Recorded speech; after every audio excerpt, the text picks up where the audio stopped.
Okay. Yeah, I'm Blue's busting kind in. of a bit. I'm breaking into this conversation. No, You don't don't even. need to be in this conversation. I am breaking into this conversation to say that we just passed 6,000 Twitch followers, guys. Oh my goodness! Thank you so much for that. Any of you who decided that I was not only worth some of your time, but more of your time, that you decided to follow so you could come back. That means a lot to me, so thank you everyone who's been a part of this, for sure. And congratulations to you guys as well for helping build such a wonderful community full of people that I love. All right, so are we short a person? We are missing our Dio right now. Mm-hmm. I'm just seeing if I can get hold of her. I hope Yeah. things are okay. I do too.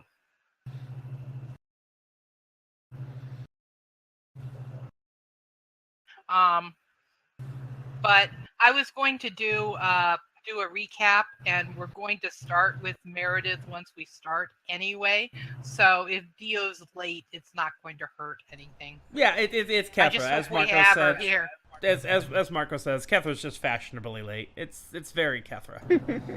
Anyway, Frank, when you burst in, we were just talking about ships, and we've decided that Meredith and Blue should be a ship. Oh God. Well, I mean, ships were made to sink. Oh. By we mostly mean Elle. Well, it's the royal we. Yeah. Hey, Laurel agreed. I agreed. Laurel agrees with everything. Oh my god, I could touch the party counter. Oh god, are we gonna do? Is it? The party's upside down again. Alright, so for those of you who haven't watched us do Dungeon World before, this is a role-playing game that's very, very heavy on the improv and very light on the mechanics and the dice rolling, which is fun. It's got a great system. And we're playing the characters that you can see to the right side of the screen, and we are being led through this wonderful story by the munificent Laurel. Ooh, I can't even say that word. Yeah, I know. I don't even know what it means. Munificent. The All right. So, Poop, will you quickly introduce the characters? all right. Today, it's a semen factory. Today we have myself. I am playing Jaylin. He is the fighter, and that's all I have to say about him. He is the fighter. We have Elle. She is playing Elle the thief. We'll hopefully at one point have Dio, who will be playing Kethra, the cleric, and then we have Mia not appearing in this episode because Mia is off with her other family. So no Quinn, the wizard, and Yumi, and she plays Meredith, who is the barbarian. And together we form Voltron, or actually we just form a party lost in a different world. A very different world than where we started. All right. By our powers combined, Pook is Captain Dungeon World. Captain Dungeon World. I suppose I could have gone a little bit more in depth there, but all you need to know is Jaylin is young and idealistic and shields people a lot. Elle is crafty and opportunistic and very, very, very smart. Kethra follows a kind of a trickster / mysterious god. Quinn, when Quinn's around, is into the magics and the jewel crafting and all that fun stuff. And what I know about Meredith is that Meredith doesn't beat around the bush. She says hello with her fist. No, Meredith doesn't beat around the bush. Meredith beats the bush. I was gonna say, judging where fucking Elle got kicked when they first met. Excuse you. Foot punched. Oh, I apologize. Foot punched. Fucking dwarven terminology. Alrighty. So, last week, the party had successfully made it to shore after being quasi-rescued from 2 servants of the demon god Visago, who had summoned you all from your homeworld for reasons not yet established. You actually really did most of your own rescuing, killing the sorcerers and sparing the first mate and 1 seaman, then taking one of the longboats to what you now know is Rune Shadow Isle, ruled by the cruel matriarchal elves who call themselves the Aelfrin Lona. The servants of Visago had poisoned you with kraken blood in order to make you helpless. But Elle, who had been trained in the art of poisons, knew that an antidote could be distilled from a rare herb known as lancer root. The second the party stepped onto the island's blue volcanic sands under the light of a mysterious beacon, Meredith vanished.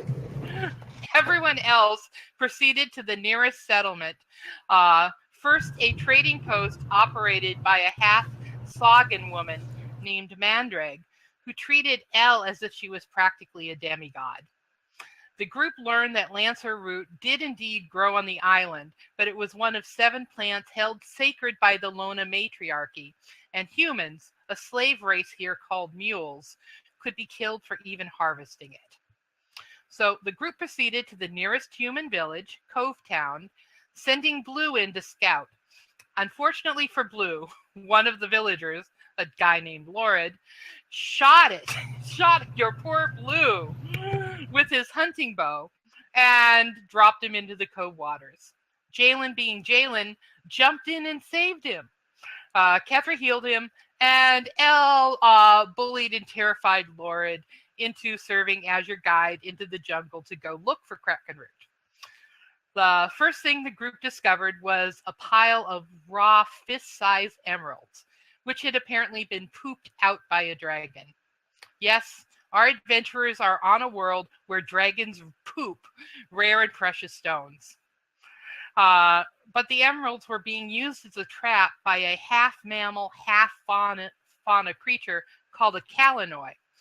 The group avoided combat by making an offering of booze and just talking it down. It drank it up, left them alone, and the group got to collect their emeralds and then find their lancer root and another sacred herb called Kulebub, which Elle dug up, and then Laura took the group back to Cove Town, where the chieftain, Galen, showed everybody considerable hospitality. He cleared his hut out for them to sleep. He talked a little with everyone about the Lona matriarchy, but he wouldn't confide any important secrets while Elle and Quinn were present because they were elves. To Kethra in private, he told that not all of the mules accepted a life of slavery so passively, and there was an armed resistance hiding in ruins to the north. He also told her that as a cleric, she might be able to commune with her god and the goddess Nimalk, who's sort of the human god on this island, if she spent a night in the temple there in the village, which had been kind of desecrated by the elves to punish them for something or another along the way. Neither Kethra or the chieftain knew that Elle was secretly listening in.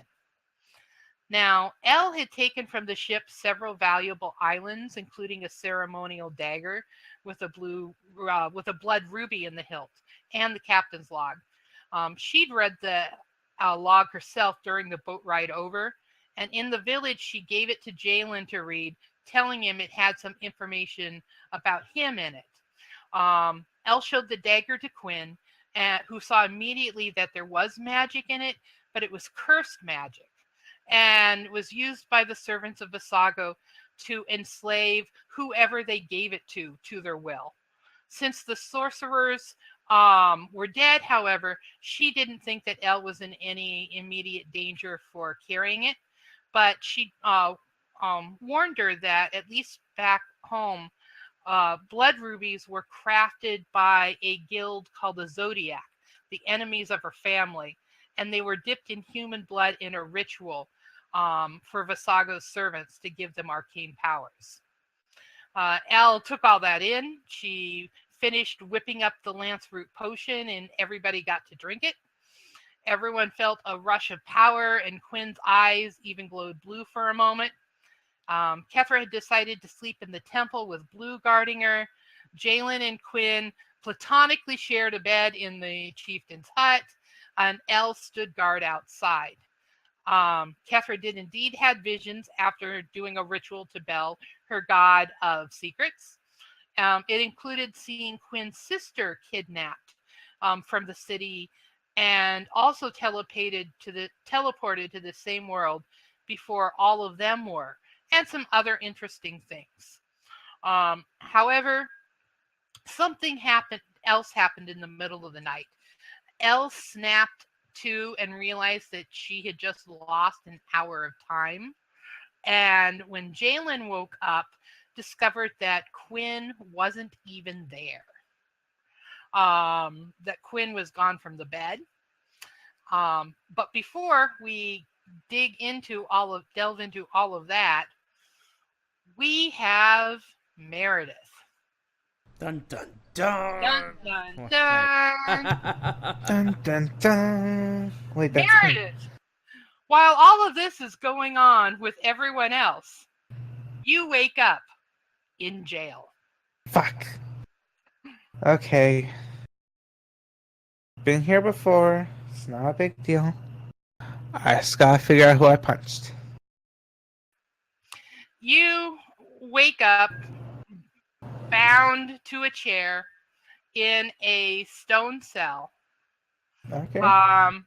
And on the other side of some metal bars is a female elf dressed in a military uniform that you don't recognize, that is kind of blue with some silver trim, and it has as an emblem a mountain, a volcanic like mountain in the center of it. The elf is grayish skinned. Her hair is not white, it's blue-green, and her eyes are a brilliant blue. But if Meredith had ever seen a drow back on her home world, that skin is that kind of ashen color. Okay. And the elf in fluid common looks at you as you stir and meet her gaze, and she goes, "Why did you come to our island, dwarf?"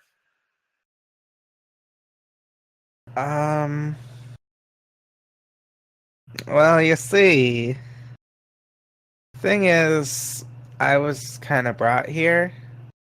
Brought here by who? You? No. Brought here by who? Do not talk to me like you're a horse. It's a horse. What? I'm very confused. Look, I can get into the whole military thing, but I'm not so much into like the whole tied up thing. And she's staring at you, going, "What nation are you from?"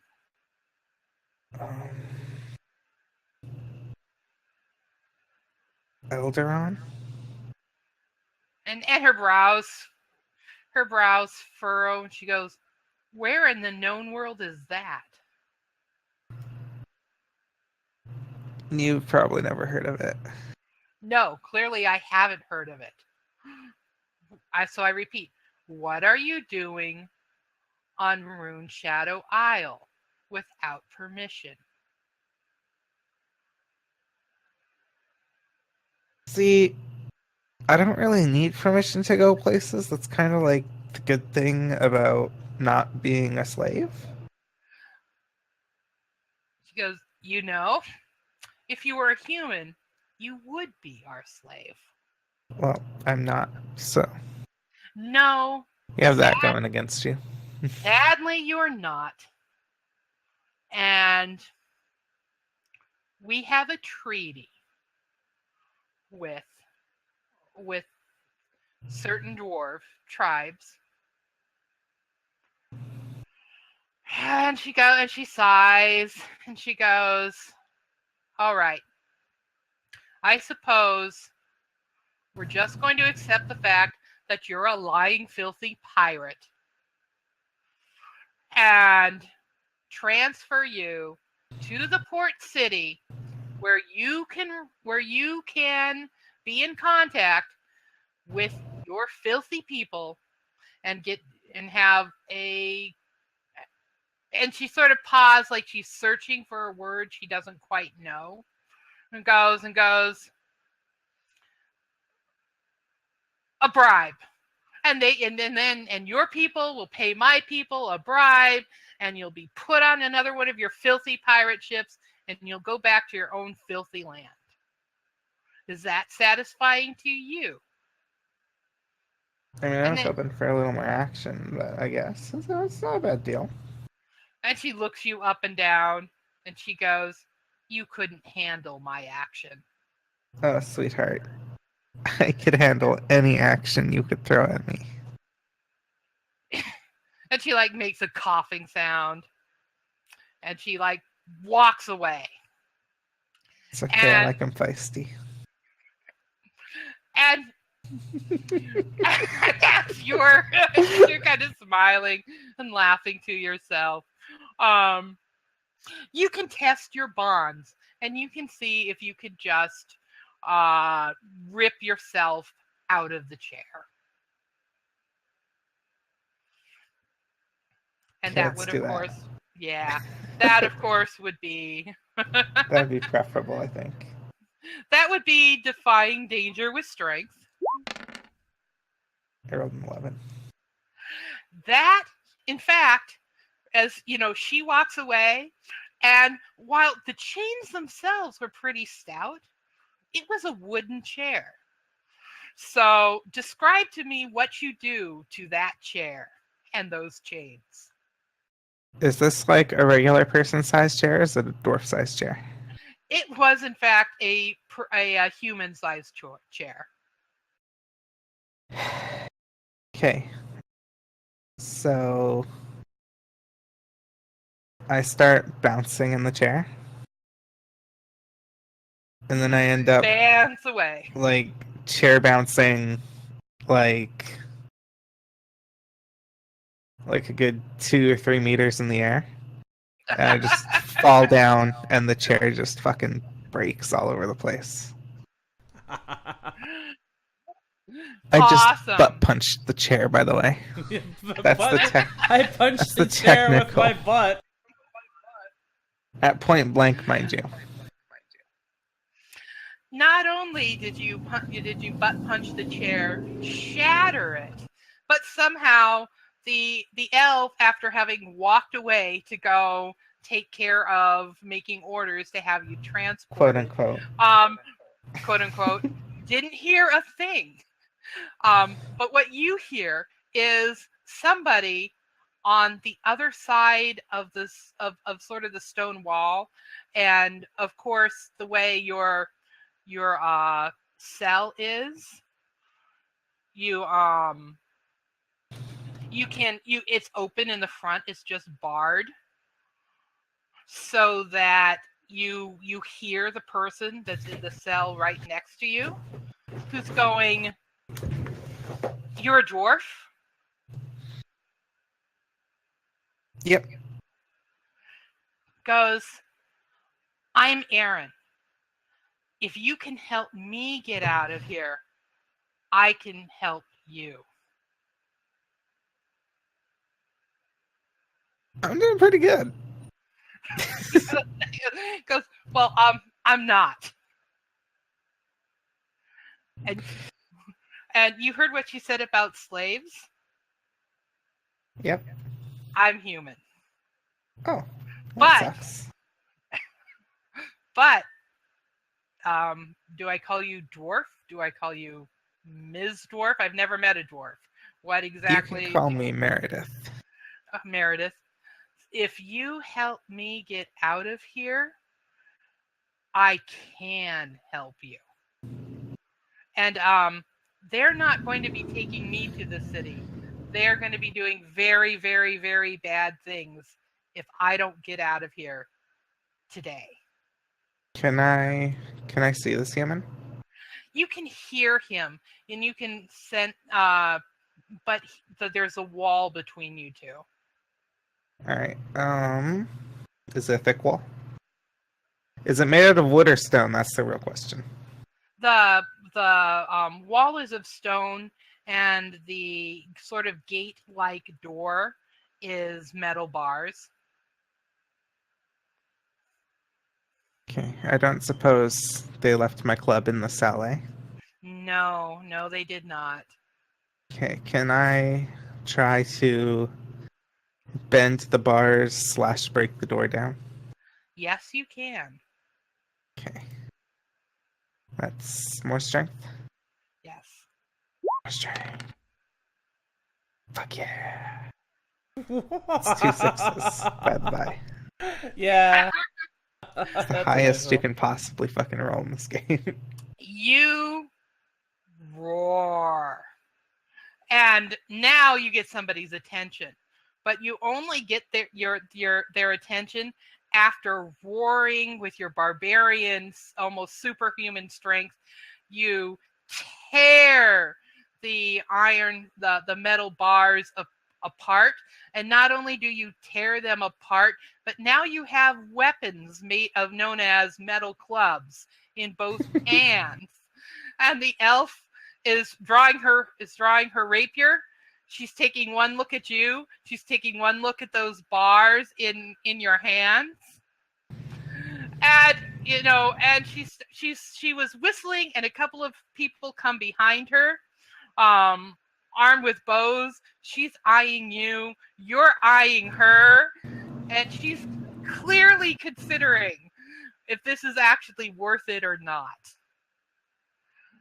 Ready to play? She lunges forward with her rapier. I'm gonna fuck her up. I'm gonna spank her. Spank her.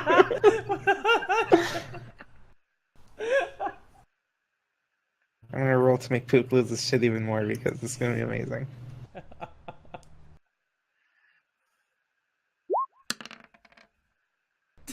Fuck yeah. Did you just roll another? Okay. I rolled an 11. I didn't quite roll a 12. Or a 14.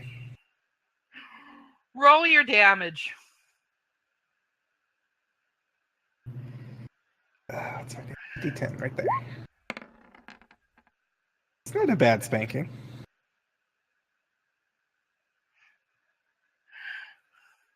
She lunges at you with that rapier, and you just jab one of those iron bars straight through her, and fling her to the side. And the other two that had their bows and are watching you decide that the prudent thing to do is drop their bows, and they run down the stairs, leaving you with a dying, because none of them were wearing armor. They were wearing tabards, but, and, some shoulder pieces, some greaves, but they don't look like they were meant for heavy fighting. And the elf that's on the floor at your feet is coughing up blood and doing that little shake. I'm sorry we couldn't play more. You were cute. And she looks at you, and it looks like she wants to say one final thing, and gives that shudder and just falls limp. Alright, so I'm gonna go and take a look at this human over here. And you see a human who is naked except for a loincloth, who looks like he's been beaten. He's chained up by the hands. He's not in a chair.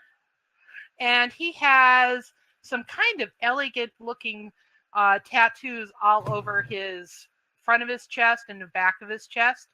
Now, he's tall. He's probably about 6.5 feet tall and very muscular. He looks like he does, in fact, know how to handle himself in a fight.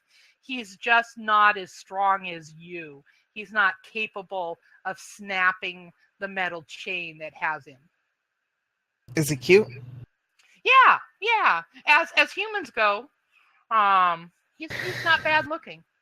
Okay, not bad. I'll And so he looks at you and he goes, did you just kill the bitch? Well, yeah. Does she have keys to my cell? Oh, maybe. Could you use those keys and let me out? Probably. I'm gonna go and just break the bars off of his cell. Okay, I'm not gonna make you roll for it. And he goes, that's very impressive. No wonder they don't allow dwarves on the island. With an army of people like you, we could kill the cunts. I kind of just did. Do you know how to fight? Yes. Sweet, you can take your sword. Thank you. Unless you prefer, like, bars. I like bars. I can tell. I'll take the sword. Okay. You, to make a long story short, is you are going to be able to ransack her office, find your stuff, and you can make a discern realities roll. If you want to take a look around the keep and look for anything else. Yeah, what's that based on? I believe discern realities is wisdom. Wisdom. Jesus Christ. So my dice love me today, guys. Like, my dice are super fucking happy. Your dice are amazing. Like, I gave my dice the best of blowjobs before the show. Apparently so. And now they're just really fucking happy with me. Yeah. So Meredith, pull up discern realities, and there's a list of 3 questions, or a list of questions. Pick 3 and ask those of me regarding the keep.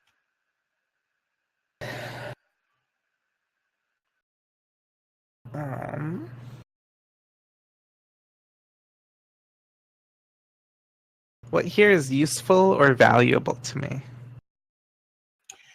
The elves had a fair amount of weapons. They had an arsenal room. It looks like there was probably about 6 people stationed here. You only saw 3, but the 2 that were there with the captain just ran out screaming. And as you glance out a window, you can see them meeting the patrol and just saying, and they're saying, that's not a dwarf, that's a demon. It's like, and it's like, we can't fight her by ourselves. We have to go get help. And you overhear them saying that, and they are taking off into the jungle. And leaving you to their arsenal. And you can decide what out of that you see that's pretty and useful, and just describe it to me when it's convenient. You can basically pick and then tell me. So grab another question.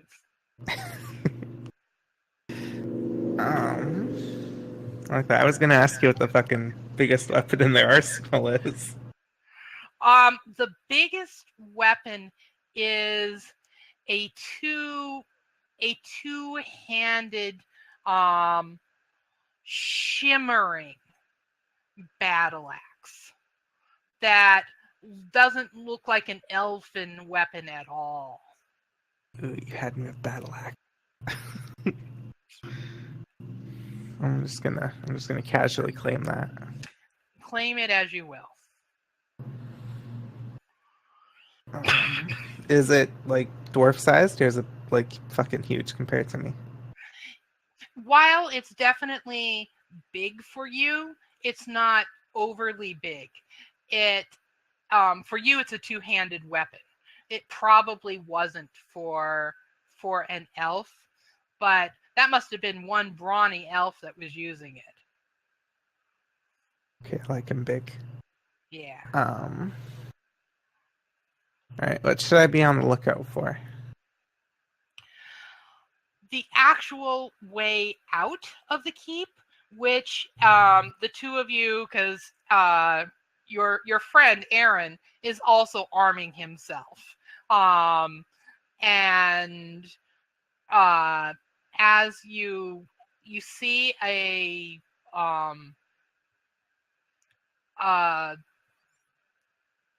the stairs that go down, and above the stairs there's a blue stone set in the entrance that's sort of glowing, and it's that same kind of glow as the beacon had.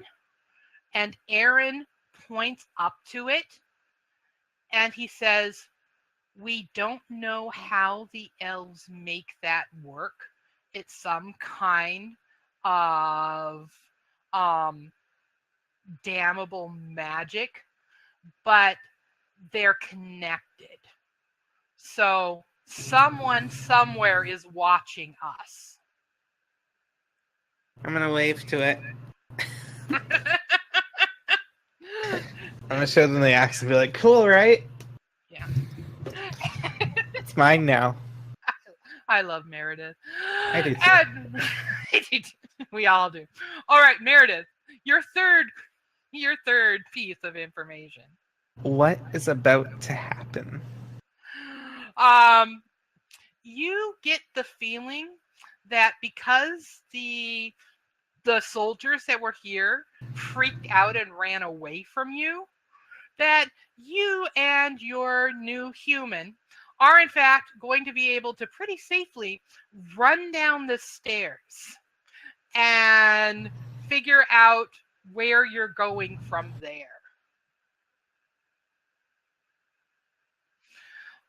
You do not get a sense that there are anyone else, and this wasn't a place that was trapped. They're just used to taking human prisoners and keeping an eye on the jungle from here. They were not prepared for you. Oh, no one's prepared for me. Okay, let's go and axe the door a couple of questions. Alrighty. Do you ask it with your foot? No, I axe it with my axe. You axe it with your axe. You axe the door, and it just shatters. And you walk through, and you get your way all the way down, and there you are at the base of a keep. Plant life all around you. There's even conveniently a road, although that is not the roads that the elves themselves took. One that's going northish, one that's going southish. And Aaron looks at you and says, "We're closer to a human village. It's not my home village, but they're semi-trustworthy people.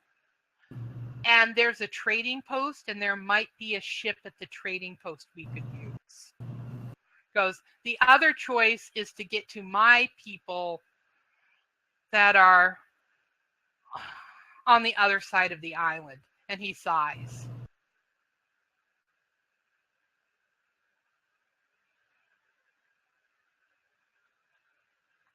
not crazy about ships. I Goes am in crazy about carving a bloody path of death and destruction. Okay. Goes, well, I'll follow your lead. Where are your people? Goes this way. All right. Meanwhile, back in the village.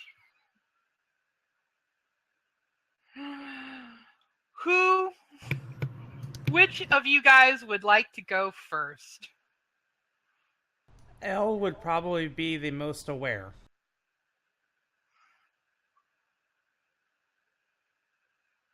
Yeah. Elle's the most aware. All right, Elle. You just woke up. You just discovered a sleepy, groggy Quinn and no or a sleepy Jaylin and no Quinn where your Quinn was supposed to be.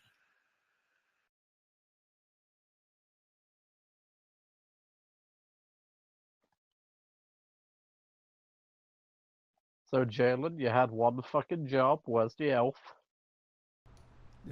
Huh? Oh.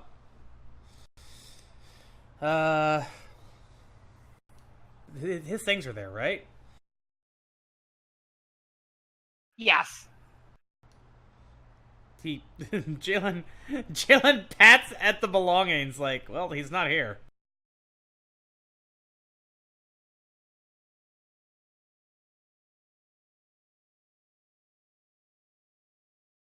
So I'm guessing you have no recollection of anything mysterious happening?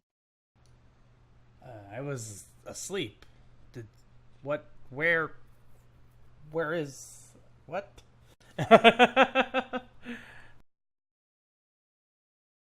Well, you see, I seem to have mysteriously lost an hour. But while I was conscious, nothing out of the ordinary happened. Jaylin is already, like, getting up and starting to pace around the room to see if there's anything that's out of place, like signs that people have been in there. No, there is no signs of people there at all. Behind you guys, you hear Blue give a bark, and Kethra is coming out of the temple.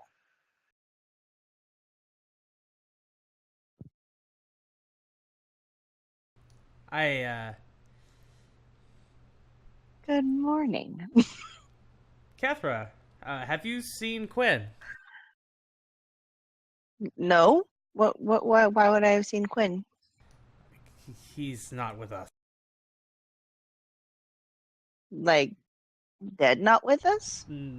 Like, gone, not with us. I repeat, like, dead not with us? Or, like, Vanished. just... Like, Meredith?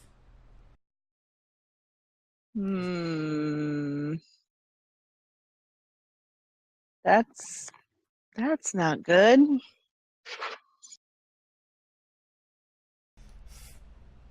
I guess I'll Like, start... is his stuff there?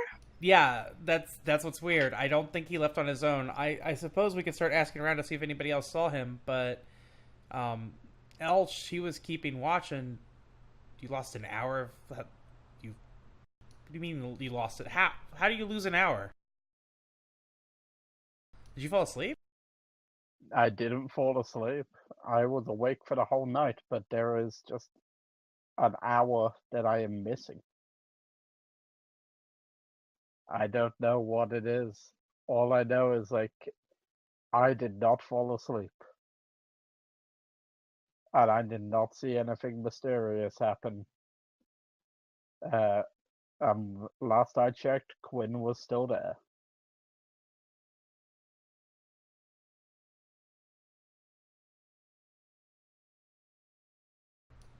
This isn't right. None of this is right.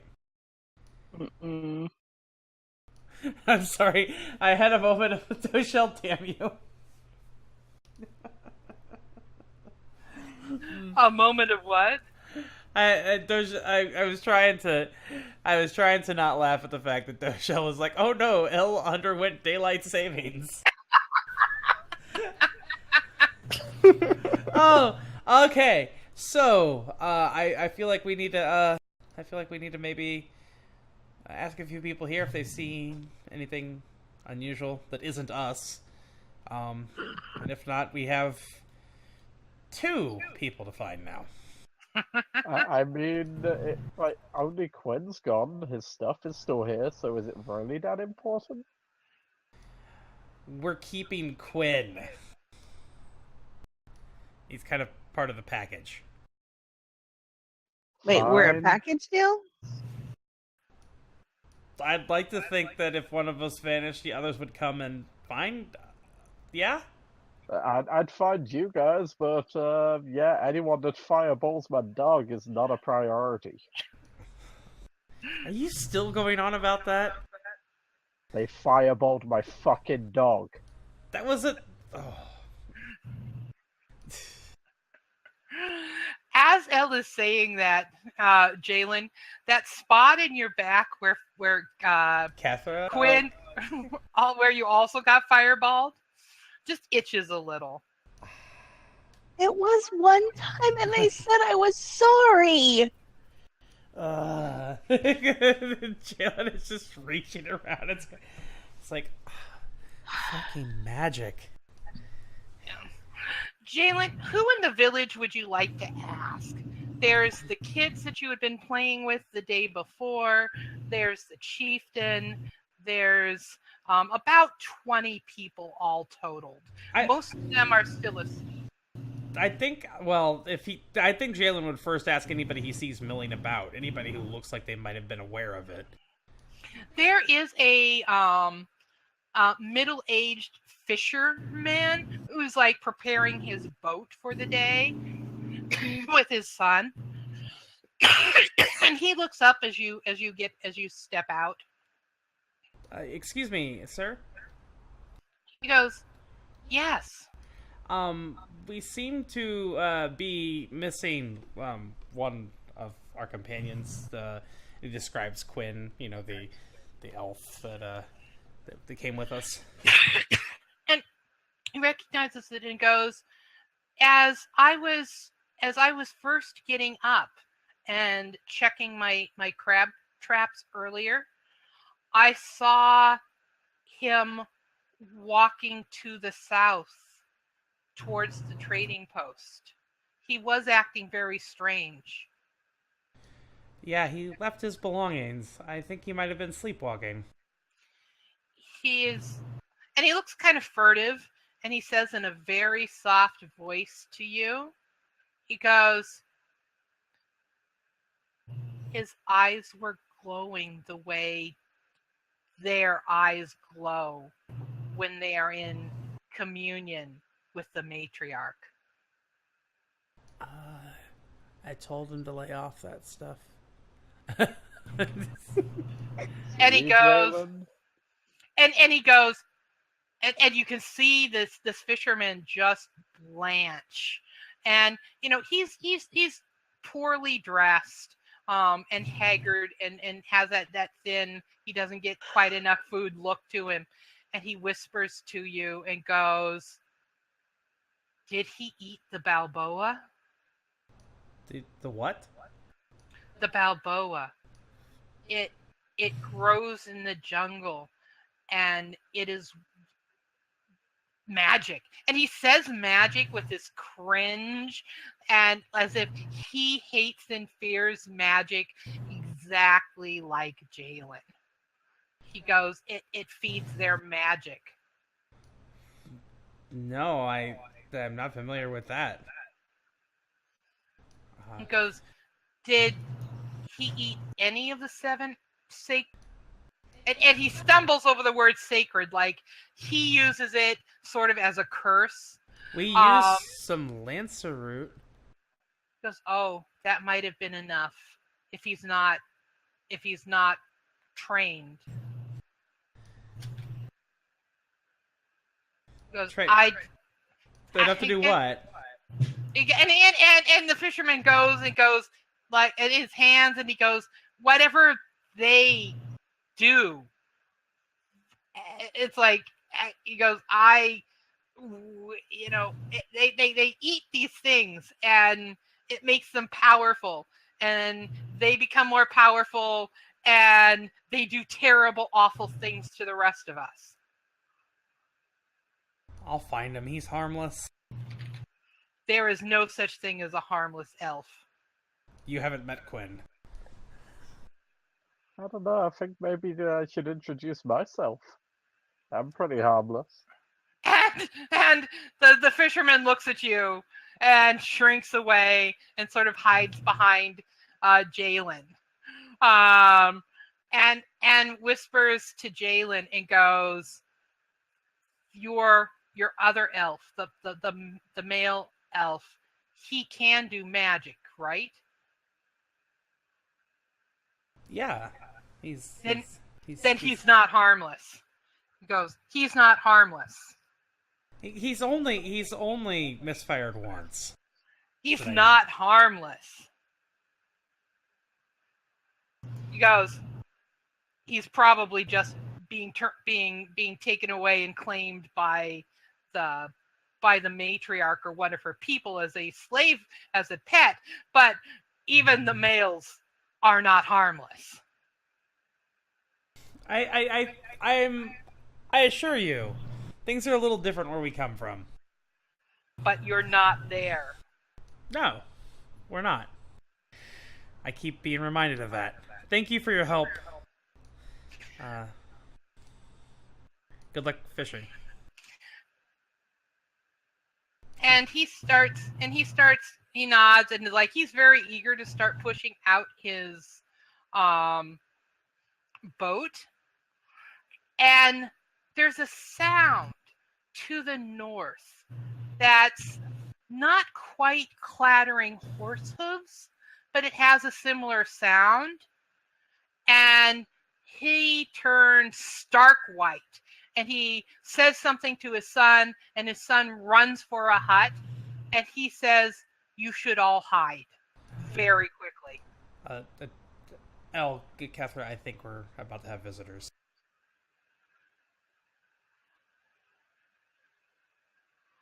And Jaylin doesn't hide. He grabs his sword. I like Jaylin.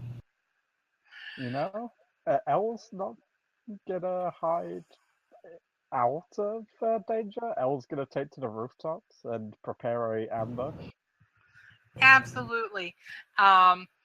Everyone who wants to hide has an opportunity to make a stealth roll using whichever stat is most appropriate to it. Dexterity is probably an excellent one to use to get to the roof.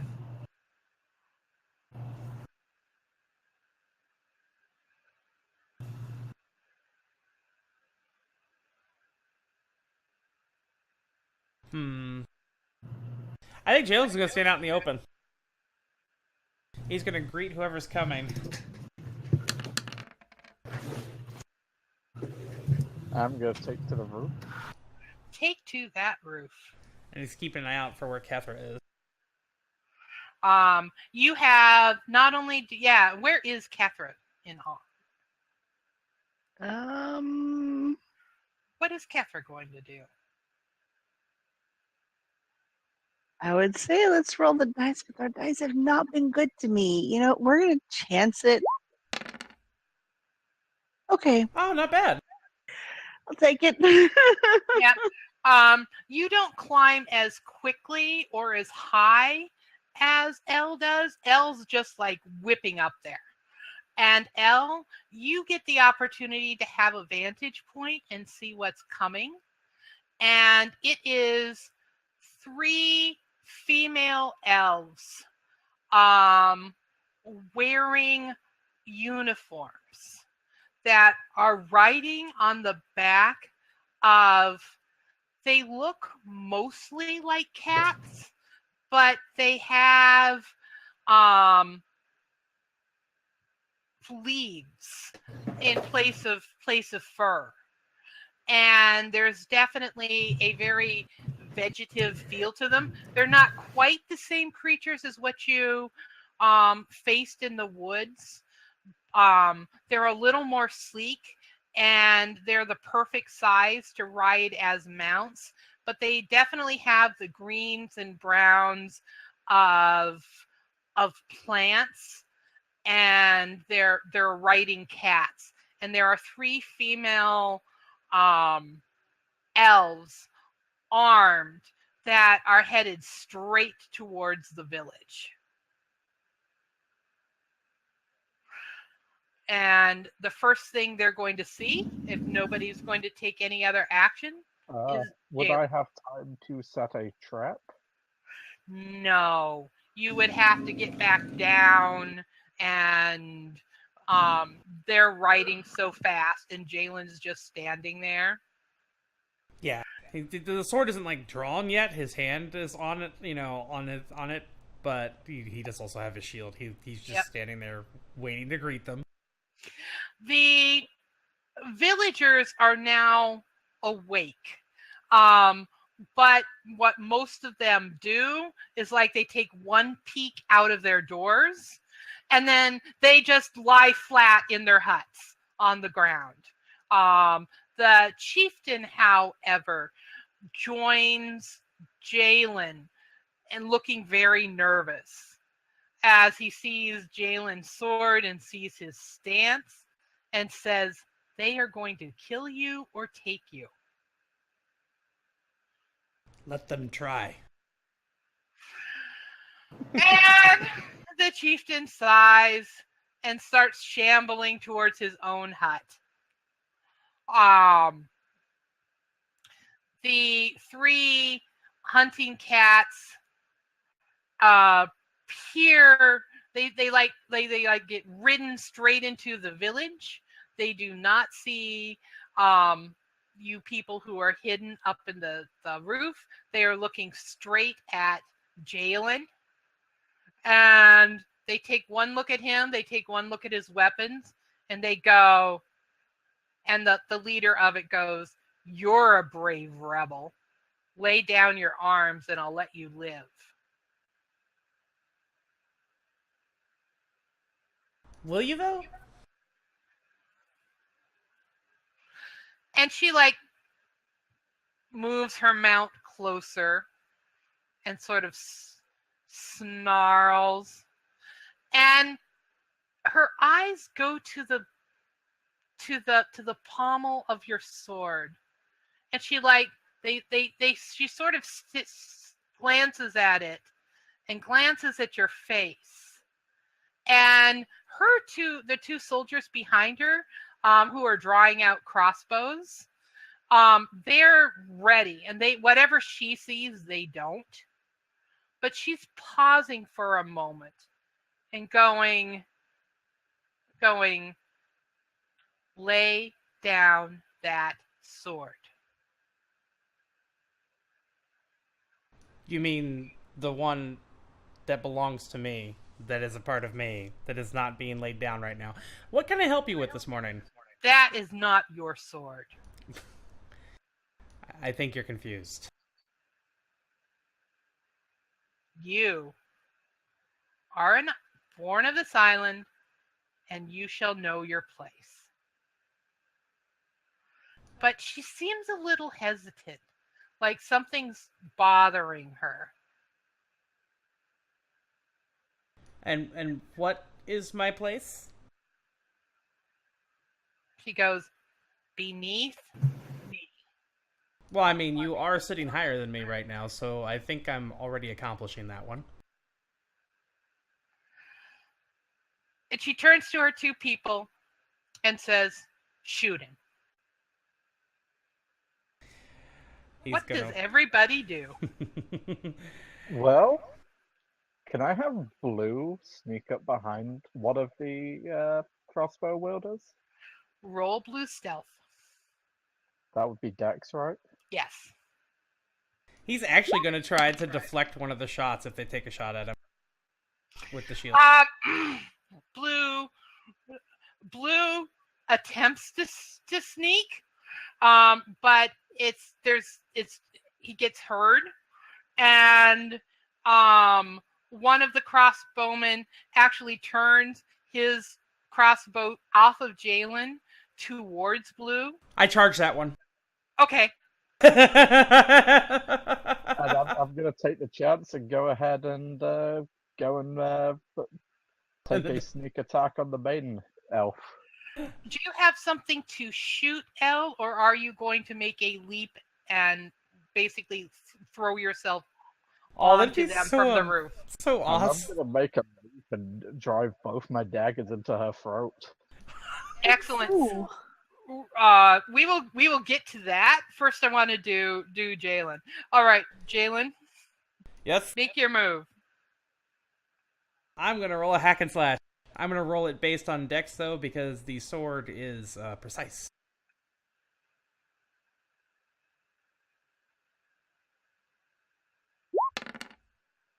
$12.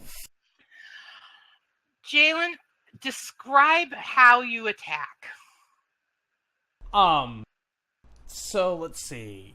They're still on the cats, right? Yes. And so both of them have their crossbows trained at him until Blue makes a noise. One of them turns, and he's actually going to rush that one.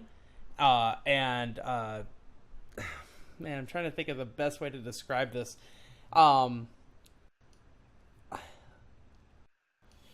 Like it's literally just gonna be a sword slash as he's drawing the sword as he's running. Mm. You have a choice between taking extra damage and leaving yourself open for attack, or making it and suffering no reaction. I believe in this case I'll take the extra damage because there is the other crossbowman. Mm-hmm. And I'll do the extra damage. So it's going to be D10 plus 1d6. Yes.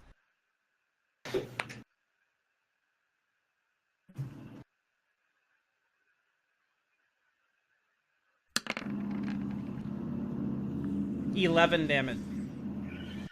The sword sings to you as you're slashing, and you move so gracefully and so precisely that you slash through the cat's throat and then pierce and stab the rider in so fast that it seems like it was almost one motion in itself. The way the cat screams causes the other cat to jerk back, and it throws out one paw and at you. The second crossbow bolt goes wide, but the claws may catch you. And roll 1d6 for your the damage you take.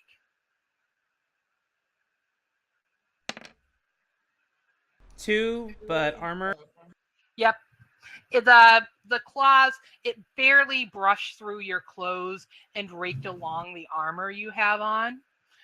You don't even feel it. Meanwhile, Elle, you are leaping off the roof. Yep. Right on that crossbow man, the crossbow woman that failed to hit Jaylin, and the cat that's busy was trying to slash at him. I was gonna go for not the other crossbow woman, the main elf. Oh, the main elf. Do it. Yep, and I'll roll dex for that, right? What are you attacking with? Daggers. I think, yeah, are daggers precise? I'm pretty sure they are. Yes, they are. Yeah, so dex.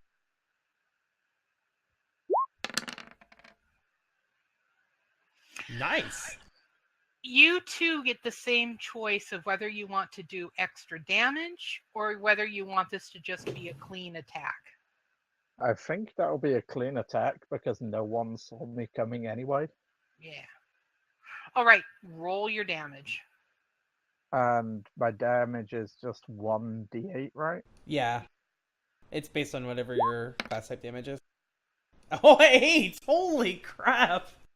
You Nice. pierce the heart, and the female elf shudders. It's almost like a lover's embrace. The way you had landed on her, one dagger went straight into her heart, and the other one, describe what you do with the other. I jam it straight into the back of her neck, right through her throat. She's instantly dead. Kethra, your people are being bloody, causing bloody mayhem. Is there anything you want to do at this time, or would you prefer just to watch? From my vantage point, I feel like I can see both of them. Elle's kind of a badass and she can handle herself. I'm a little worried for Jaylin, because of magic and his fear of magic. So I'm gonna go ahead and cast my spell Bless on him. It gives him +1. It says they take +1 ongoing so long as the battle continues. Oh, nice. And so I'm just going to cast that little blessing on Jaylin because I don't want him to die, because regardless of what anybody thinks, he's an important part of this party and he keeps us all from killing each other. So, I'm going to just say a little prayer to my deity that he survives this and that he doesn't fuck it up too bad because, he's scared of magic. Yeah. The final crossbow woman on her cat kind of causes it to rear back, and Jaylin, you and Elle both hear her say to herself, "It's like, by the god of the flame, they're demons too." And she starts to try and whirl it around to get the hell out of there. Not so fast. I'm going to try to shield swipe her off of the mount.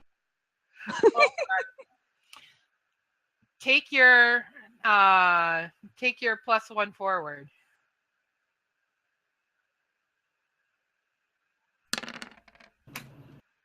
That's an 8.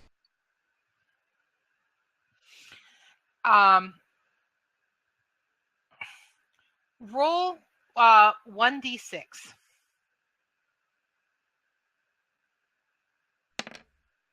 6. You knock her off the mount. If but it's possible, yeah, I don't want to yeah, kill her. right. No, she's off the mount. Your shield did that. Her cat's mouth, she bites hard into you. So take whatever your armor didn't soak, you take as a bite wound. Okay. To the to your other, not to your shield arm, to the other arm. The other arm. Yeah. Okay. Yeah, that's 4. That and hurts. the pain just sears right through you. All right. Guess we have to fight the cat now. Yeah. Elle, you could, if you wanted to, throw one of your daggers at the cat, but you wouldn't be able to get off of the one you're on, and over to where Jaylin is fast enough to interfere in any other way. I'm gonna go ahead and throw my dagger straight for the cat's eye. Can I roll an aid? I want to grab the cat and hold it so the dagger hits. Sure. Okay. This would be aid based on strength, I think. Yep.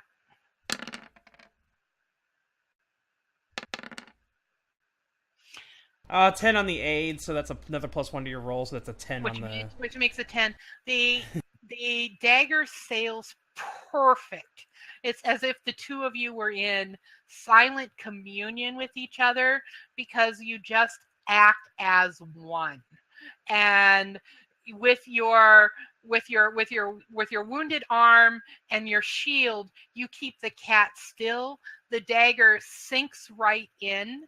And there's not even a need to roll the damage. It just pierces straight through, and that cat too dies.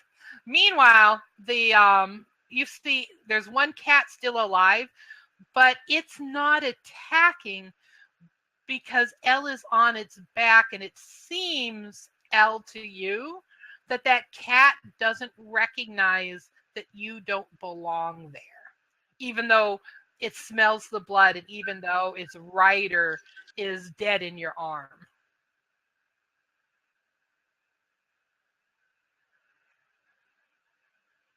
I'm just gonna go ahead and put this one down as well.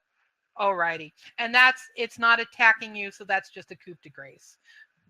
You just butcher it, and it goes down. And I'm gonna make sure to kick the crossbow away from the downed crossbow one, and set about maybe tying her up. There is plenty of stuff here in the village to tie someone up. Call out for some rope. Yeah. The very bravest of the boys that you were playing with yesterday, and showing some sword strokes and what too. His name is Rick, R-I-K. Okay. And he's about 15 years old, dark hair.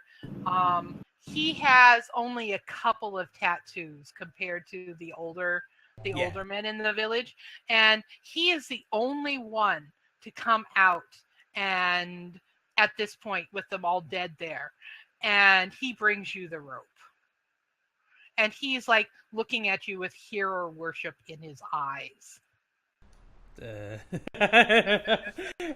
Jaylin ruffles his hair. He just messes his hair up. And he goes, "That was amazing."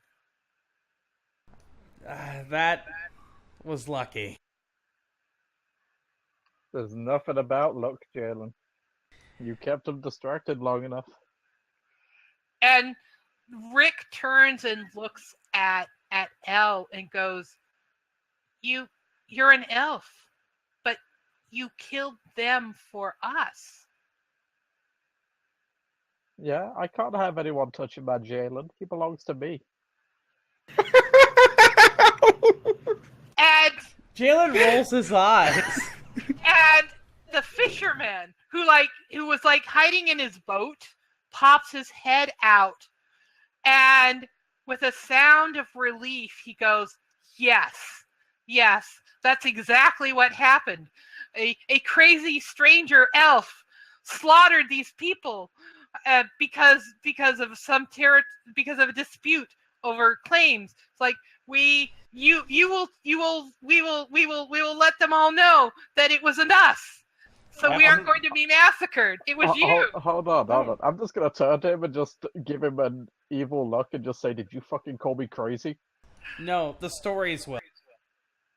And he freezes and he goes, No, lady. I said you were righteous. You righteously killed these people trying to take your property because you claimed all of us last night. And like Rick, the boy, is looking at the other guy and he goes, No. She came in here with her servants and she told us all that we were to obey. You remember how Lauren almost hurt her dog, and she reclaimed us for that affront We are her property. And she killed those soldiers because they were infringing on her property. We belong to the Lady Elle. Jaylin is just like, you guys work that out, and he's eyeing the prisoner. And the prisoner, like, stands, gets tied, and she spits. And she looks at Elle and goes, "You're no lady." Goes, "You're not even," it's like, "You're a foreign elf. You do not belong to the dynasty, bitch." Oh, I don't belong to your fucking dynasty. But from the position you're in, I don't think you've got any right to be saying shit like that to me. I'm a master of poison. She I goes, could concoct any poison and you'd be dead within seconds. So you either spill your fucking beans or you die like a fucking pig. roll parlay. Give yourself +2. You Damn. Damn.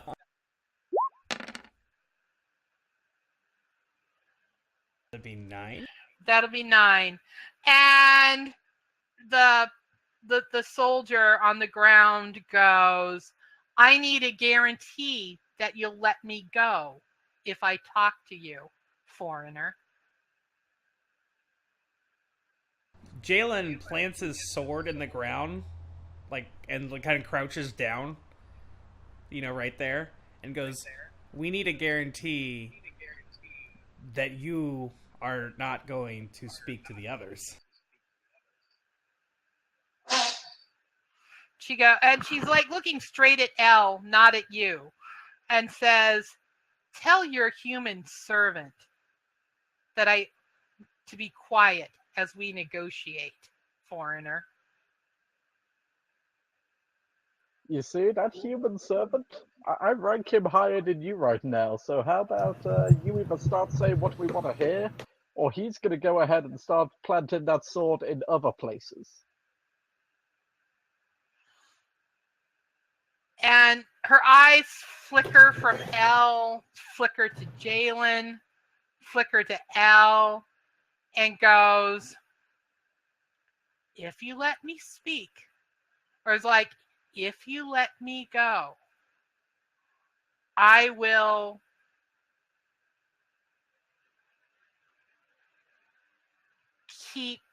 say whatever you want me to say, as long as you let me live."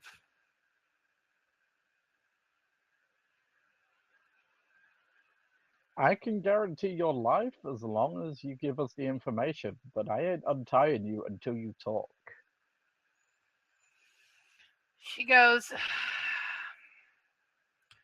"I serve at the nearest keep, at keep at keep," and she uses an elven word that translates in common to Western Green, and keeps her eyes on Elle as she says that, and goes, "And it was an ordinary day, and the captain was interrogating the dwarf, and things went terribly wrong. The dwarf clearly is a demon, like the rest of you, and she tore open the bars, and she used one of them to butcher the captain right in front of me." Good on her. Jaylin, does that sound like anyone we know? Jaylin is like, Jaylin knows exactly who this. Yeah, he's nodding and smiling. He's like, mm-hmm. And goes, "And we left."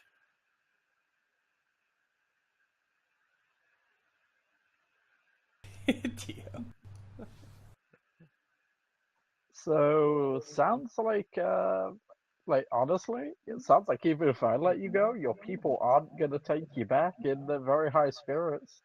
Sounds like you're really not worth all that armor you're wearing, since one dwarf can scare you off. She goes, we weren't prepared for an encounter. It was with and she and the soldier sort of stumbles and goes, what do you want? I told We you are what I missing know. one of our own. Where are they? Where is who? I told you about the dwarf. An elf, an outsider, a lot like me. There were no outsiders at the keep. Well, this outsider appears to have disappeared in the night, reported with glowing eyes. You're one of those magical fuckers. Where did they go? Goes, I couldn't tell you, but they were not delivered to us. She goes, there's and she takes a moment and she studies where the village is and kind of licks her lips and goes, Cove Town is placed fairly evenly between our keep and West Shore. It's possible she was taken to West Shore, but even if she was an outsider, I don't see why she would have been taken to the keep. Well, we're just trying to find this elf. We never said that they were taken to any specific place, just you're our only lead, and you can either give us useful information or that guarantee on your life might expire. She goes, if she was being compelled, it would have been to one of the keeps. It would not have been the city. Not this far. Where's the nearest keep south of us? She goes, there is none south of you, but on the coast to the west, there is one north. And she goes, and the keep that I came from is between Cove Town and the High City.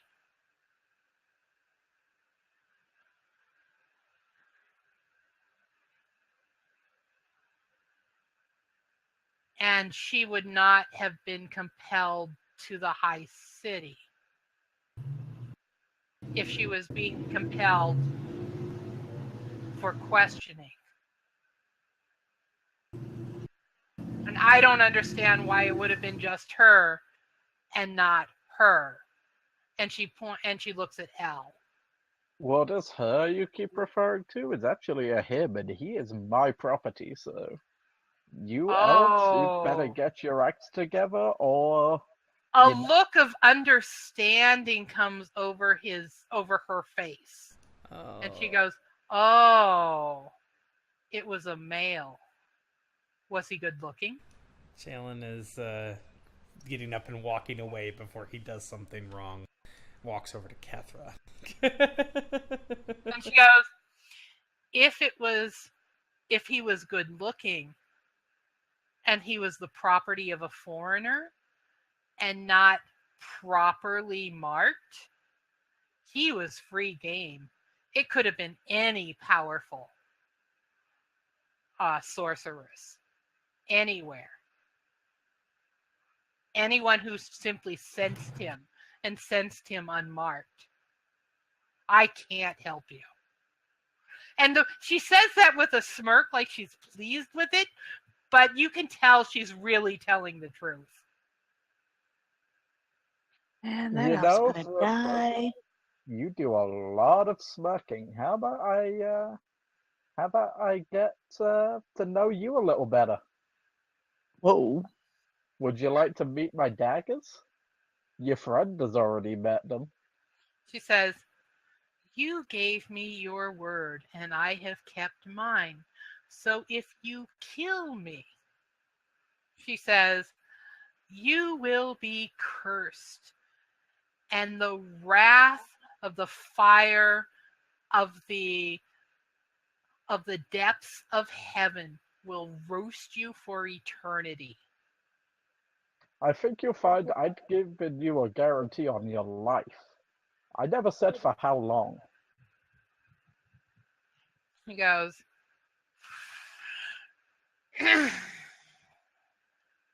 he goes, "You do not own me. We have not fought a challenge one-on-one. I am not your bondswoman. My death would be a dishonorable one if you killed me that way, and you would be doomed." Oh, would you like to ask Jaylin all about my honor?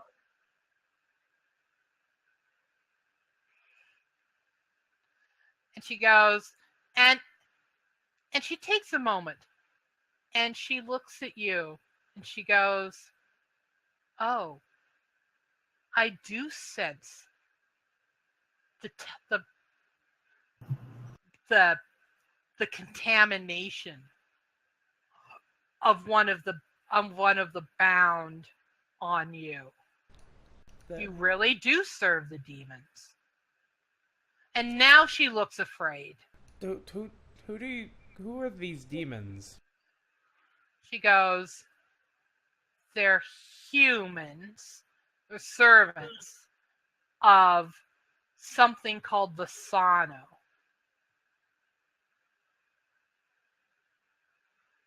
And they're here. She goes, "I sense the presence on her."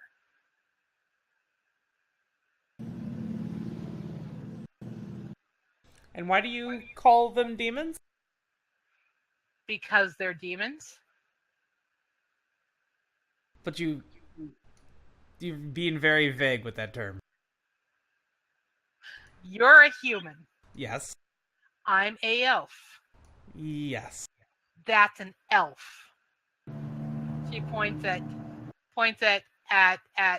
Elle and goes, Oh, you consider yourself okay. and goes, "And I sense the touch, the contamination of the priest of Visano upon her. Perhaps the dwarf, and since you're all her servants, it makes sense that you're all tainted." And that's how the elf, or how that dwarf did those things she did. No, that's just normal Meredith. No demon involved there. But you admit that you're a servant of Visano. Oh, I never said anything about serving. I serve no one. I think we've probably learned all we can here. We have some people to look for, and some taint to spread, I think. Yeah. I mean, I think this one has outlived its usefulness. No. This one does go. Fine. But can I at least have a bit of fun first? What are you gonna do? Get her drunk? Yes. Fair enough. You know, I'm gonna force her to drink enough of the alcohol I have with me to get her just blind drunk. All right. So are you actually like literally sticking sort of like a funnel in her mouth? Yes. All right. Who's going to hold her as Elle does this? It's kind of outside of Jaylin's. I'll get Blue to hold her. Okay. Okay. Blue keeps her pinned. You funnel her, and she fights. She doesn't scream, but she still fights and thrashes a little. And Jaylin, you feel your sword just kind of quiver as this is going on. It's not the same quiver as in battle. No. Jaylin is actually not going to be present for this. Like now, he's leaving, and he's actually interested in the sword now.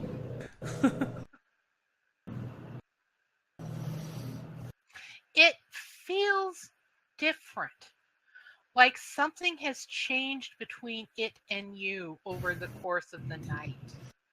And you feel a real sense of connection. It isn't as if the sword would start talking to you in words, but you feel like almost you could speak and derive wisdom or pray and get something from it. You are a very strange blade. Shimmer goes up it, and the pommel and that symbol at the pommel of that sort of sun-like crest with the crossed blades in between it just catches your eye. And as it catches your eye and it gleams, and you're kind of holding that sword, you get the sense of a man who has his own hand resting on that pommel and his other hand resting on your shoulder, and you are very young. And then that feeling fades. Jaylin shakes his head to shake it off. Very, very strange. All right, he's gonna put the sword back in the sheath and hope that they can now set their drunken prisoner free, and she may not bring trouble to the village. Kethra, roll 2d12 for me. D12? Oh. I mean 2d6 for me. No, 2d12.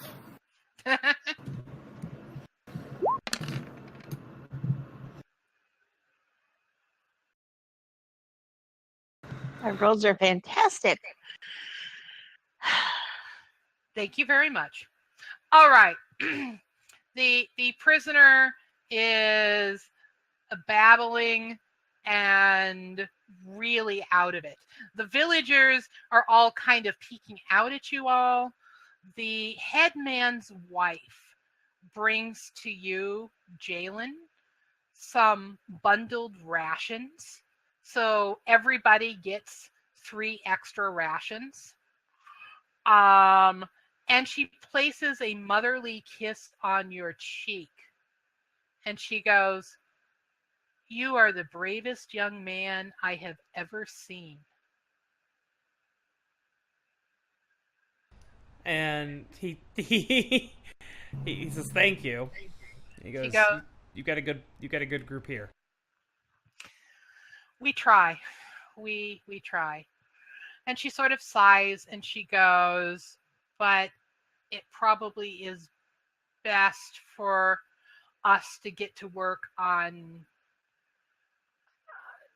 dealing with the dead, or dealing with however my husband wants this to be dealt with, and for all of you to get out of here." Absolutely. And for any trouble we brought, I apologize.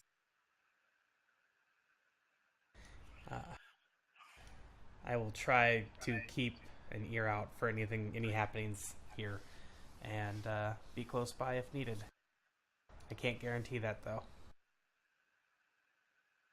All right. Meanwhile, Meredith. Dun dun dun. Wait. Why is it always? It's always like a dramatic moment when we switch to Meredith. What's up, bitches? Meanwhile, you are making your way through the jungle with your human My new companion, human, and all the weapons. Um, and you know, it's kind of machete like. Um, it's daytime.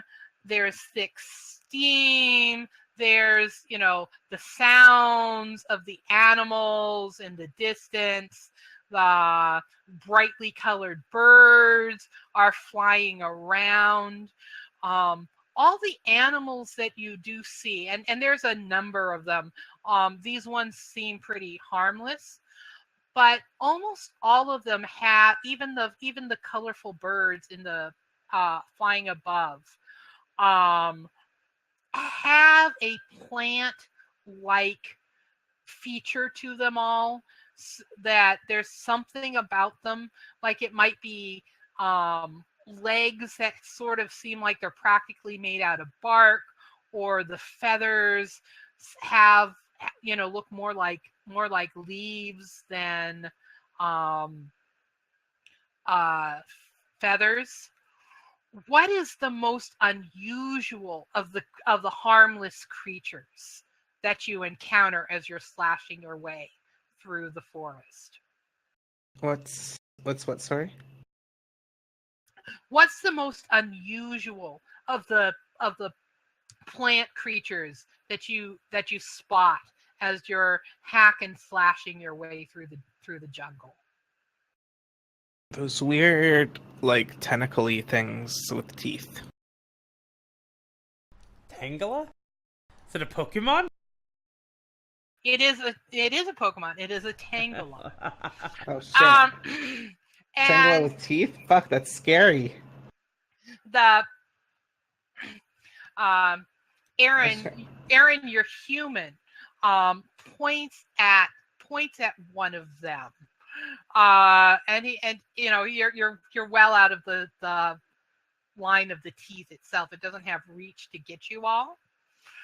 And he goes, you know, they're actually surprisingly delicious. Would you like to have one for lunch?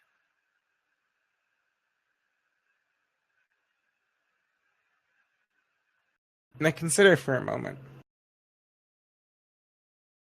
I've had a lot of strange, tentacle-y things in my mouth. But I've never had a planty, tentacle-y thing with teeth. Goes here. And he just like picks up a rock and he edges a little bit towards it. And as it opens its mouth to snap at him, he throws the rock right in its gullet. And as it's snapping and catching for the rock, he uses the long machete that he had grabbed from the storehouse, and he just whips it out and cuts it off right beneath the head, and then slashes down towards the base and puts his hands over both ends, and then he brings it to you, and he continues to hold it down the end, and he goes, you just suck the juices out of it. Trust me, it's really good. I'll fucking suck the tentacles. Or whatever part of it I'm supposed to suck. Why does every scene with Meredith turn really fucking rapey? What is that? Excuse me, you're not allowed to call any scenes with Meredith rapey after what you just did, okay? That's actually... You have lost that privilege, Missy.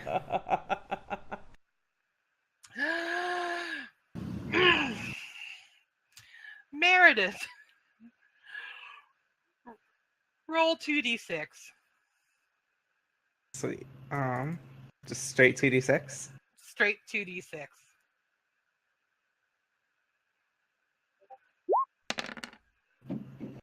7. Fuck. That's not terrible. It's not a 6. It's not a 6. It is incredibly sweet. It's almost like a honey mead. And it has that sort of alcoholic flavor to it. Now, we're talking about Meredith having very few inhibitions to begin with, like next to none. But in this moment of time, even Meredith has less inhibitions than she normally has. What does Meredith do after getting a little punch drunk on the Mangala? I think we should make camp. You make camp. And let's just say we're going to fade to black at camp. Let's just say that. Let's just say that. Yeah. Yeah. Wait, I was on top. You are on top. wait, what? Okay, okay. So Laurel knew exactly where I was going to go with that. So Meredith and her human have made camp. yes, Yeah. Oh, he's have pitching a made- 10-tel, right? they have made Twitch terms of service camp. Yes. This dude got a bit too consenty. Too consenty. So it's okay. We're both a little drunk. Why? These are horrible jokes. I don't know. I feel bad. no, Zhao. No, Mangala sounds like a lot of things to me, but not a turd. So anyway, party. Yes. The rest of you.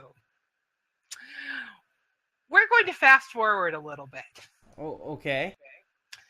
You get to go up the road. You get to hack and slash through some jungle. You get to scare some critters. You do not run into any elves. However, you do hear some very strange sounds up ahead. Is anyone going to scout? I looked at Elle. I'm gonna send Kethra.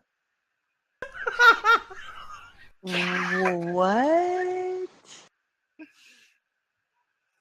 I heard a noise. Can you go check it out? Seriously? Yeah. Fine, I I'm mean, I picking do it own up. you and Jaylin. Okay, that's just a story we tell people on the island. I don't know. I quite like this story. You know, Jaylin, we could take her out. I'm just saying. Take me out to dinner? Sure. I'd rather give her a hug. Sure, I'd love to give her a hug with daggers on the other end of it. Oh, that's cute. You know, some days I really hate you. And Meredith? someday you're gonna go scout that noise. Meredith. Roll 2d6, no modifiers. Oh man, there's a lot of no modifier rolls going around. Ooh, nice. 9, madam. Alrighty. You are still making camp. We'll go back. We will go back to the party. Why? Because, Why? despite the fact that you are all arguing within what would be her earshot if she wasn't making so much noise herself, you she does not hear you all arguing over who is going to come check out the noise. So I can continue feel my on. face getting red right now. That is how bad this has become. Continue on, party. Continue your arguing. I feel like someone's Laurel gotta said do that in it. quotation J- fingers. Jaylin is just over here going, fine. And then he brushes past the two of them and goes to check it out. All right, The, Jaylin. yes. You are the unlucky person or the lucky person. Take your pick. Who gets to see what's going on? It is your task to describe it to the audience in whatever terms you feel comfortable and meets the standards of Twitch's terms of service. Damn it, I kinda wish we'd Hi, got Pook. Kethra now. You really are a demon. That's what Jaylin says. That's not describing what Jaylin sees. That's No. just his response. Jalen sees a demon. Jaylin just sees two people on the ground on a bedroll, Making camp. cuddling and perhaps whispering to each other. Can we just like call Mia really quick? I feel like she would do a much better job at No, describing this. no, absolutely not. This is they are hugging and they are saying nice things to each other, and it is a very wholesome experience. You meet we have to scene while Mia's away so she doesn't go and Google half the shit. We can have her. We can ask her to Google Mangala when we're done. You would have to Google half the shit that's going on here. That's all I'm saying. So you say you really are a demon, and Meredith, you turn your head from making camp and see another of your humans. One of the ones who was on the longboat. I remember you. I see you've yeah, you're holed up just fine. Yeah, you want to come join?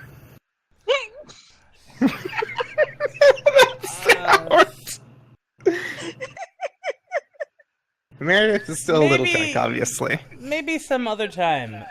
I brought the others. We came looking for you. Oh, that's sweet.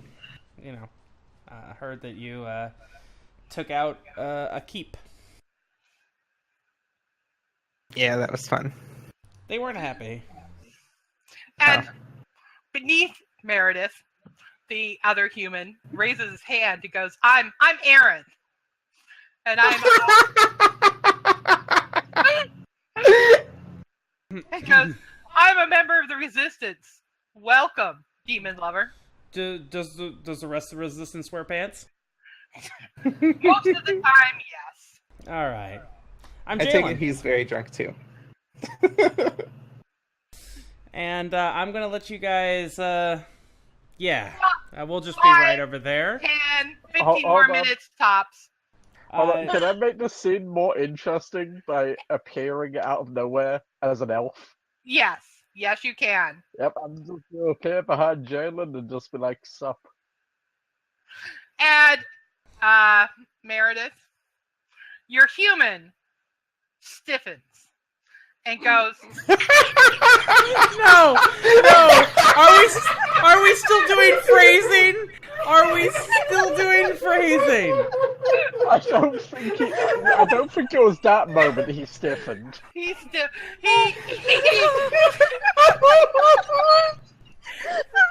No.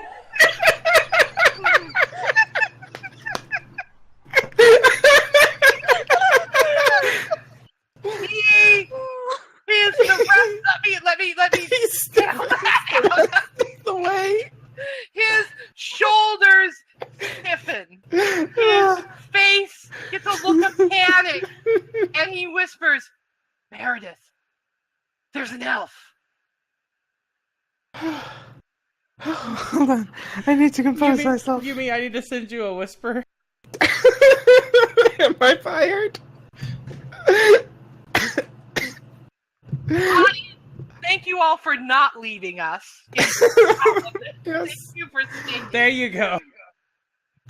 Oh my god.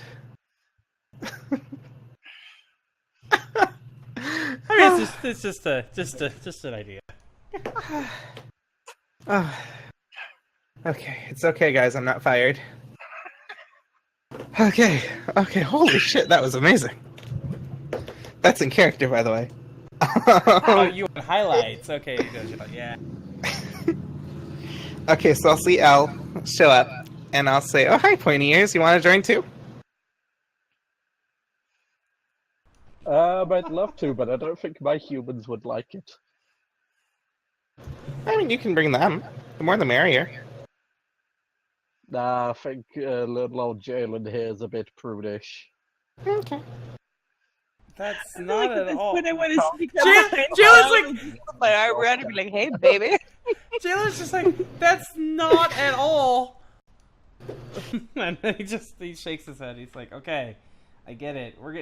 Leave them to their making camp.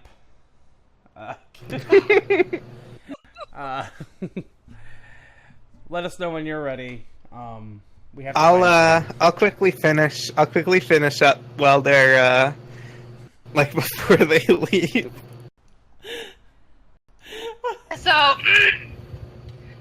making camp ends. "Quote unquote finish." I know. I feel like hitting the stop streaming button right now. I really just like. I'm done. And scene. Good night, everybody. Bye. Now, so Aaron retrieves his loincloth. We don't know what Meredith does, but she does it. And everybody gets an opportunity to have a meal together in states of dress. They are in camp. And Aaron looks at you all and goes, "So, what's your story? Were you shipwrecked? How did you come here?" We were captives on a ship, actually, and I could not tell you how we got there. And we landed here, and the ship is not here anymore for reasons that are very apparent to me now. Not a great place to be. He goes, No, I had the opportunity to leave, but I could not, in good conscience, abandon my people. So you're one of the ones with the spine. Yes, as a matter of fact. Unfortunately, I was on a covert mission I was trying to head to the trading post, and I got caught en route.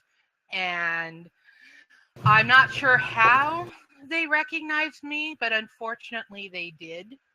And so they took me and did a little bit of interrogation.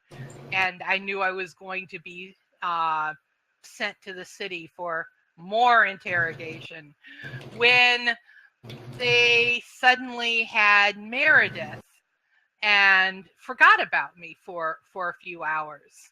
And yeah, she does that. And she was kind enough to invite me along. I promised her that I would help her, and I was taking her, and I will certainly take all of you to our base. Do you still need to make the trip to the trading post? No, at this point in time, I wouldn't dare. They confiscated everything I had with me, so they probably read the letter that I was going to try and have her smuggle out. It's nothing that would give away any locations, but at this point in time, I would just as soon head back home. And let the Lona dynasty make their preparations based on that letter, and then us just not act in that way. That seems like a better plan. I would I guess I would say that maybe the next best step is for us to accompany you. We are missing one of our own, and I feel that you and your people would need to understand that, yes, we have an elf of our own, but she's pretty tame. Oh my god, Krev! Hold on a second, guys. Krev, thank you so much for the host and the raid. Guys, can I get some defense in the chat? Whether you have the BTTV emotes or you have any of ours, throw sabos and pantsus and all those at these wonderful people. How y'all doing, Krev? It's so good to see you. Mystic Fire, welcome. Fuga, my love. It's good to see you too. Jay, AM Judo, who we got? Oh, Mia Stoso is also among you. Scrolling down. Hello, everyone. We are, I'm Pookajutsu. I'm a daily broadcaster here on Twitch. I mainly stream Final Fantasy XIV. Oh my god, the chat has gone crazy. But today, we are in the middle of Dungeon World, which is a tabletop role-playing game that we've been. This is our third session of the campaign. We're kind of like in the middle of it. Maybe my love is after what just transpired is not the best choice of words, or maybe it is the absolute best choice of words. Fuga, would you like to make camp with me sometime? No, Oh, baby. we are playing a group of characters that you can see on the right side of the screen. Myself, I play Jaylin the fighter. Elle is playing Elle the thief. Dio is playing Kethra the cleric. Quinn is not with us today, and Yumi is playing Meredith the barbarian. And it's kind of like D&D. It's well, the site we're using is Roll20, which you can use to run D&D and stuff like that. This is kind of like D&D in the same sense, but it uses a much simpler, lighter system, and the system is called Dungeon World, and it's actually been pretty good so far. We've been really enjoying it.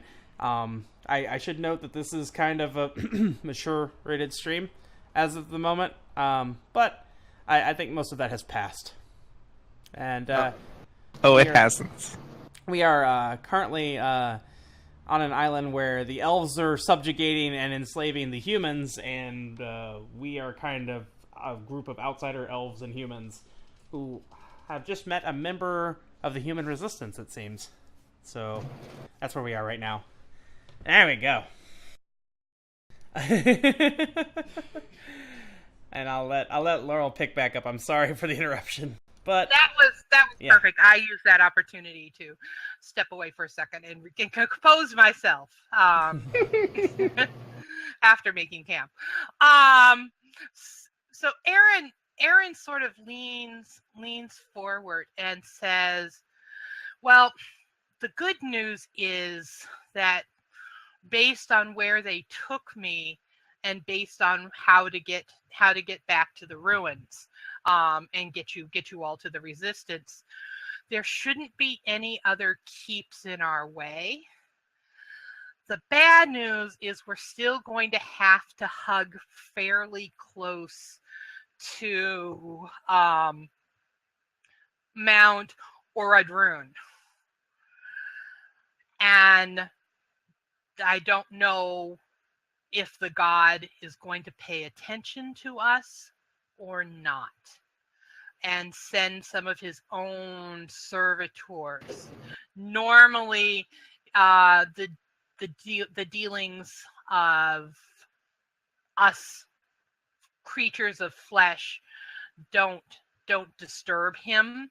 He only pays attention to the Aelfs and the matriarchy when they visit him in the temple. But it's not impossible that we will run into some of his servants." And he goes, "And of course the other 101 hungry flesh-eating creatures that live in the jungle. And the dragons." Goes, "The dragons don't normally attack us, unless the elf tell them to. They're able to communicate with them. But the green dragons have an evil and malicious nature, and it amuses them at times to disguise themselves as humans or as elves and mess with our minds and souls. Jaylin turns and looks Aaron over. Aaron is about 6'5". He is muscular with brown hair. He has I could take it. all the tattoos on him. He is well armed himself. And as you're regarding him, he's regarding you, and has that kind of expression on his face of he's young. It's not exactly a patronizing look, but you get the sense that, like many people who are in their mid-20s, Mm-hmm. he still sees you as more boy than man. Yeah. And Jaylin is just like, it's just that moment of like him saying that the dragons like to pose as humans to mess with people, and he's just giving him that scrutinizing look, like, Oh, believe me. While Meredith makes me feel like I'm a dragon, I would not have been in captivity if I was.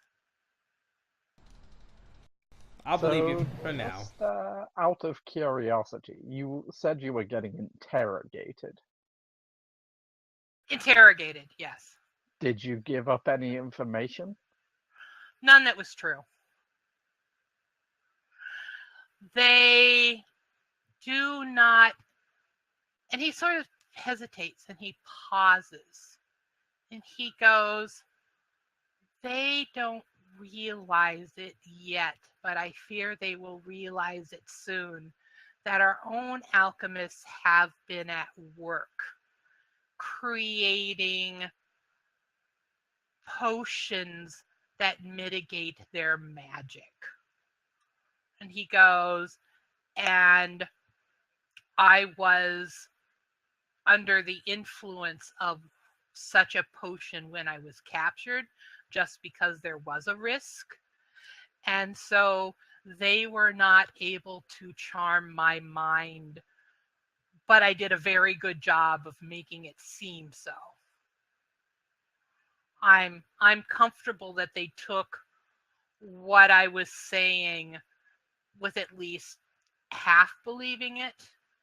And then before they were able to decide to go to delve further, Meredith appeared in a cell. And they were immediately curious why a dwarf was on the island. Goes, did you all must have been near one of the markers, one of the beacons. There, and does anyone reveal in their faces that he's right, or are you all kind of blank faced? I'm gonna keep a blank face. I feel like Jaylin is probably not the most manipulative in that regard. He's probably an easy read.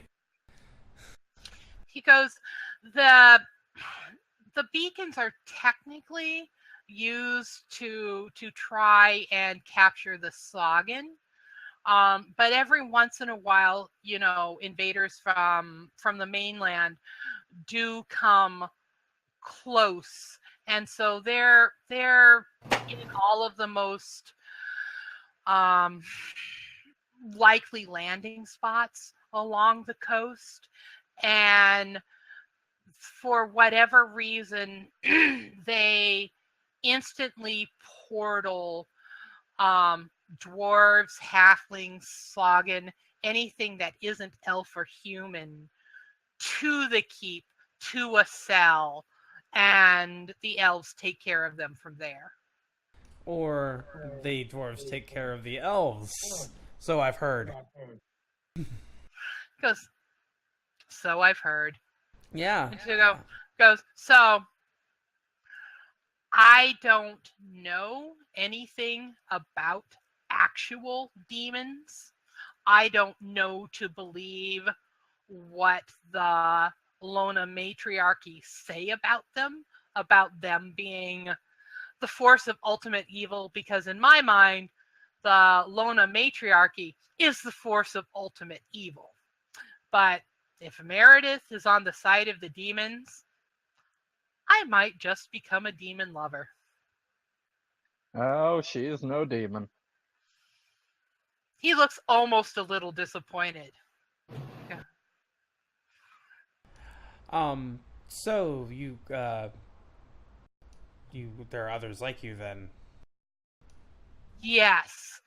We roughly are about 200 in number, give or take, depending upon our casualties.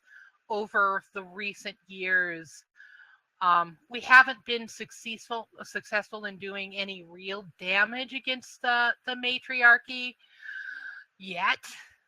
We've managed to overtake a couple of the smaller keeps, but more and more of the villages are getting their pregnant women to us. And we've been able to keep the children. And the matriarchy is actually feeling that as a pinch. Do you know about what they do? We've been told. Yeah. Okay. About... So their own numbers, we're not sure why, but we've had good intelligence that they're starting to have fewer children, or at this point in time, it's very rare for their children to fail to have magic. And that's how they basically test. They test them when they're about 5 years old. And it's their own children that don't have magic that they sacrifice to Orodrune. And if a matriarch, if the head of a family doesn't have her own son or daughter to sacrifice, she'll buy one from one of the smaller families. And the smaller families, if they don't have their own sacrifice to use, then they turn to us. And they steal one of our children who is 4 or 5 years old, and they offer that as a sacrifice to the god. And really what we as a resistance have been able to do over the last decade is making it harder and harder for them to find children of that age. But unfortunately, this past spring, the head matriarch, the queen, she gave orders for them to just take all the children. So anyone under the age of 5 was confiscated from all of the villages. And they have them there in the capital city, and they're raising them for sacrifice. We are trying to create some means of actually striking at the queen herself, but we're not there yet. We're being more successful against the kinds of soldiers that you yourselves encountered today. But unfortunately, they tend to be it sounds strange, but their actual soldier forces, the ones that are out in the keeps, defending more or less the human territories from the beasts and collecting prisoners and tend to be the weakest of their females. they're the ones without a lot of magic. They're the ones without a lot of skills. They're the ones that are in political disgrace. So as you saw, they're not very formidable, but don't be fooled. It's being demoted to serving as at the keeps is basically the lowest status that one of the Lona can have. All right. Well, I feel like we should maybe meet with others and see what our next step is, and we, unless somebody else has something else they'd like to do. I have a question. Okay. The alchemist that your little rebellion has, would they have any stocks that you could spare for me to restock my poisons? I would certainly ask them to do so, just out of pure gratitude for being alive. And of course, you would be using them against the elf and joining the resistance yourself. If your resistance suits my need, yes. And his eyes flicker to Kethra and to Jaylin, looking for their assurance that Elle will support the resistance. Jaylin just nods. I mean, you heard the lady. If it suits her needs. Could you help me find a way for her needs to involve killing the matriarchy? Ooh, that sounds like fun. I mean, they probably already want me dead, so that seems our needs align. Since Meredith here wasn't very good at taking out those elves in that fortress. A couple Hey, of I them took made out them- the big one. I don't know. There were 3 big ones that we found. Those are small ones. You should have seen the big one. You should have seen the fucking cats. Big Ew. cats? Yes. I like cats. Well, they're a bit dead. Oh. And Aaron says, yes, their horses aren't native to the island. The elf have tried on several occasions to import them from the mainland, but they either sicken and die, or they just get eaten by the natural wildlife. So, but they do have a domesticated race of hunting cats, and they use those as mounts. And they train their hunting cats. They basically feed them the flesh of humans. So we No can't wonder get... it liked Jaylin.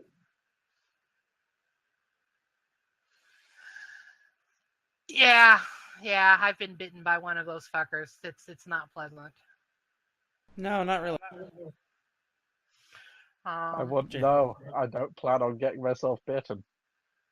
Oh, it wouldn't bite you. They only attack humans.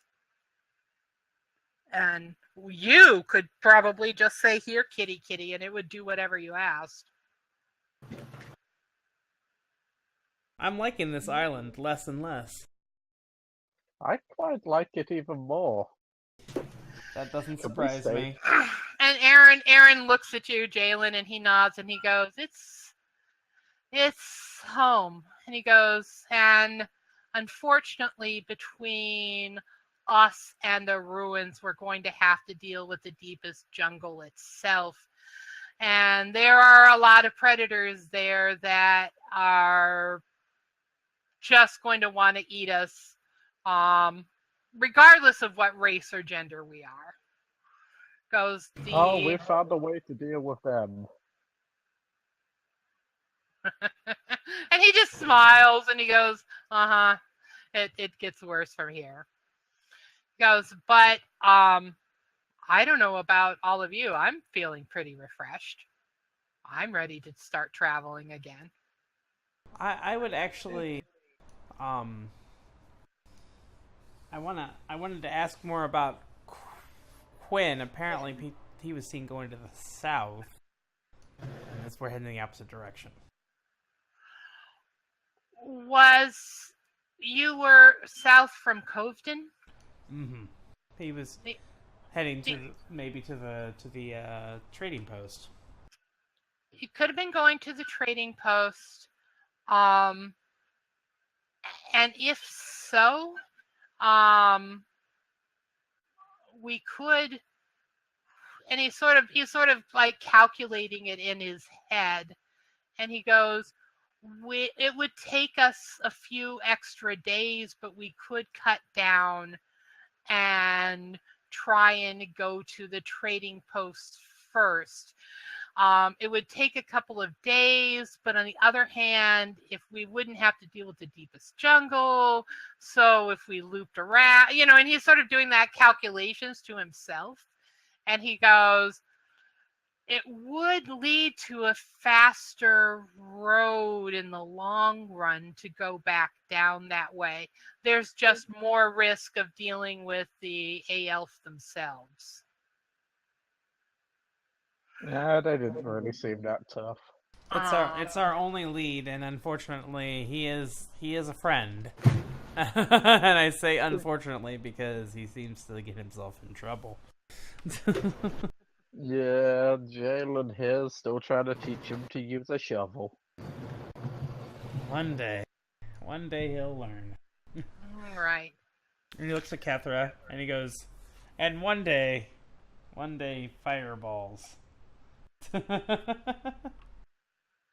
What are we still talking about? That it was one time! He goes, I still feel it. How do you That think sounds the hot. dog feels? All right. So I would like to head that way if possible. I understand that it's going to change things up a bit, but we have our own matters to attend to as well. Before we can help you with, we got to get our stuff in order before we can help you with yours. No, that's understandable. He goes, it doesn't hurt to get word to Madrig about some other matters anyway, and just prepare her. And then we set about organizing your 200 people, because that's quite the force, and it should be plenty to make a real dent here. He goes, we have about 200. The capital city has a population of 5,000. I think it's pretty good odds. Yeah. Never mind that they're all, better armed. They have magic. But,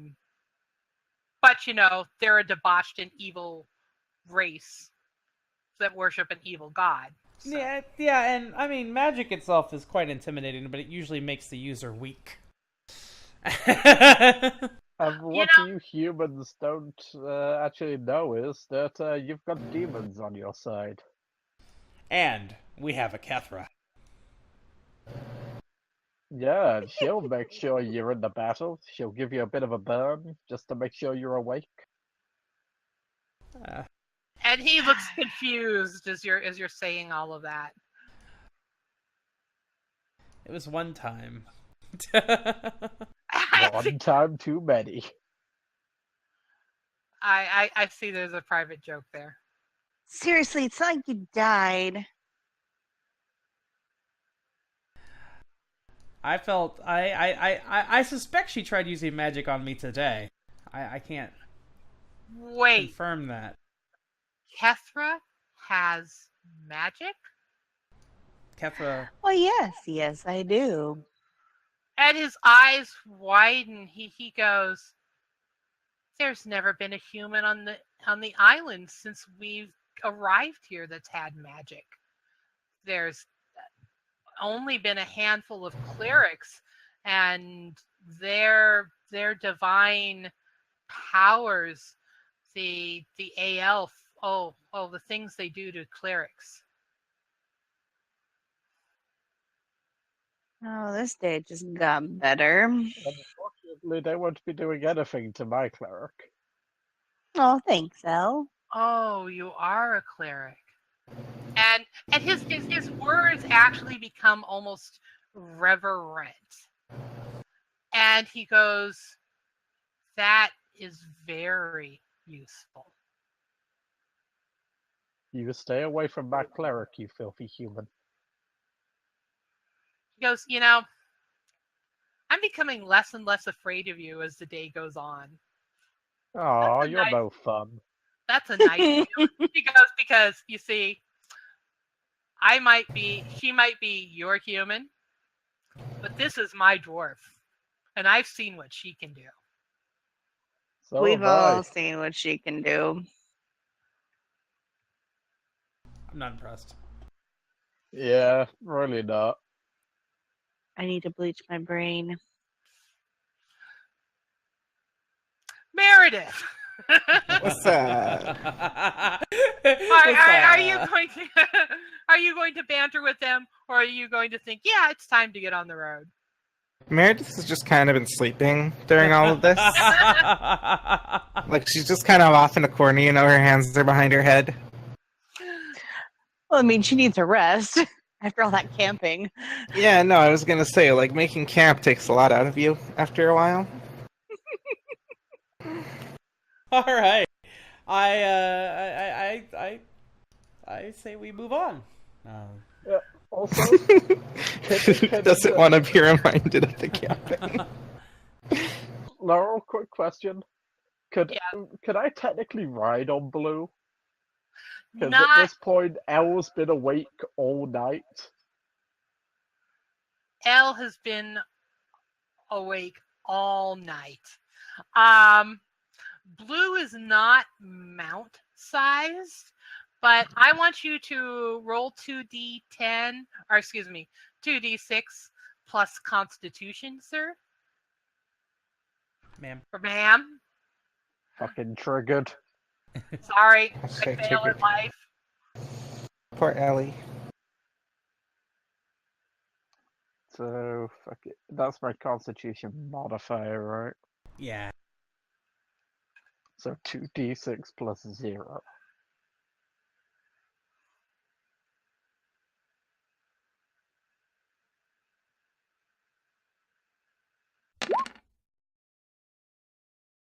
Four.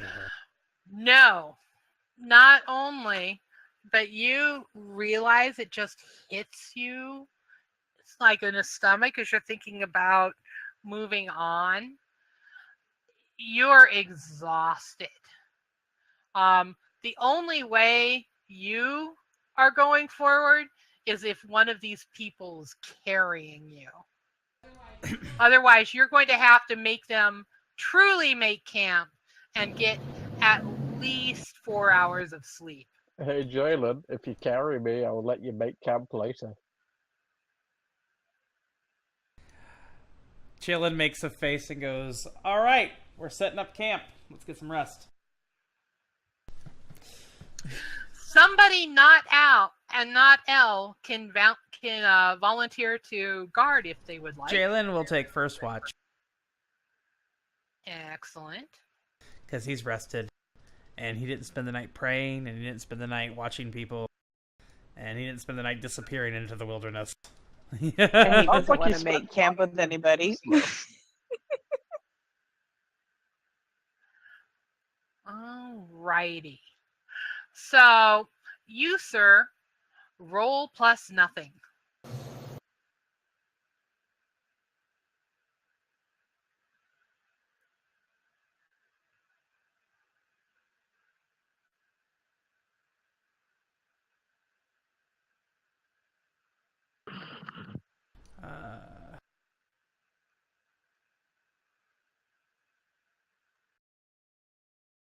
That's not how I did it. What? Why did it? What? What? I will type it then.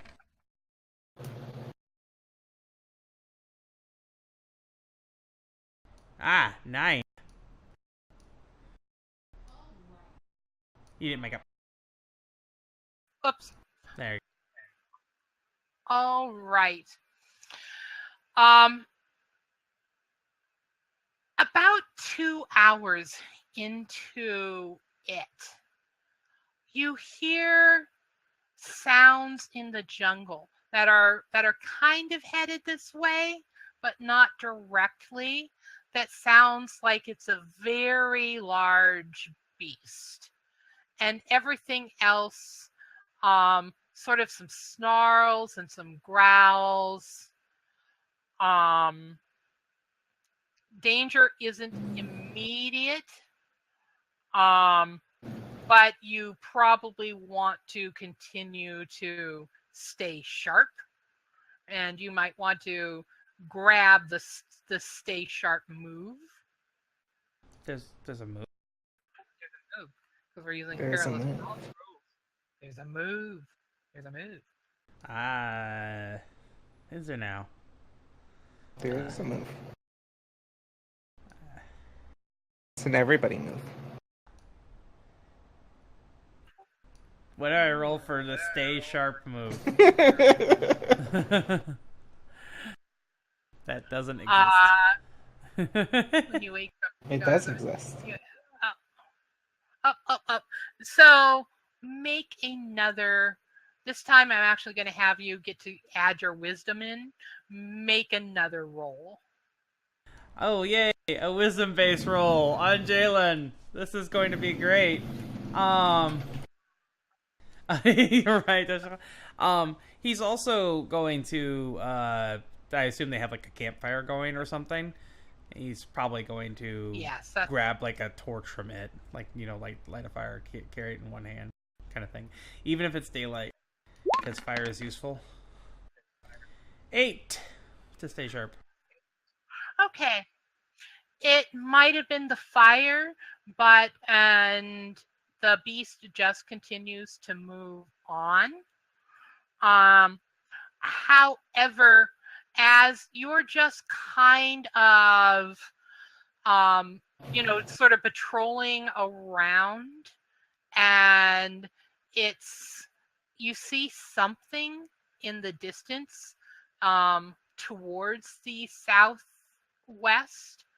What is that interesting thing that you see to the southwest?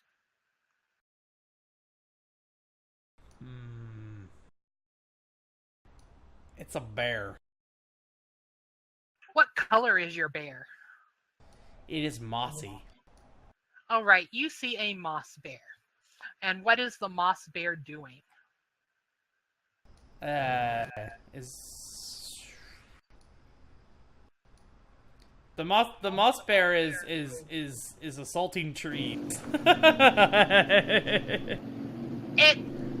As you're watching it at first, it's kind of confusing what it's doing. That's a loud vehicle. Oh, there we go. Okay. Yeah. Okay. It's kind of confusing what it's doing. And then as you're just kind of watching it intensely, it's rubbing up against one of the trees. And it's using its body to kind of peel away at the bark. And then it's licking at the sap from the tree and making contented sounds. And it does this for about a half an hour. And then it seems to just amble off. And that's the most interesting thing that happens while everybody gets their 4-ish hours of sleep. Bears. Moss bears. And lets everybody get their sleep. And I assume that Jaylin also takes like maybe a couple hours rest. Like, sure. If you want like Kethra or Aaron to stand watch for a couple Meredith hours. can always watch. Yeah, he just needs a short rest. Sure. Okay. And it's actual real dawn when everybody wakes up. And if you had any damage, it's been healed up. You've gotten to eat your rations and break camp. And you are headed south towards the trading post. And you start entering Aaron offers to be the scout because he does know this part of the jungle better than all of you. Does anyone object? No, I'm No. okay with that. Would I be able to scout with him? Absolutely. Because I still don't fully trust him. Anyone that good at making camp has to have ulterior motives. Absolutely. So, Elle, Sure. I want you to make a roll plus wisdom.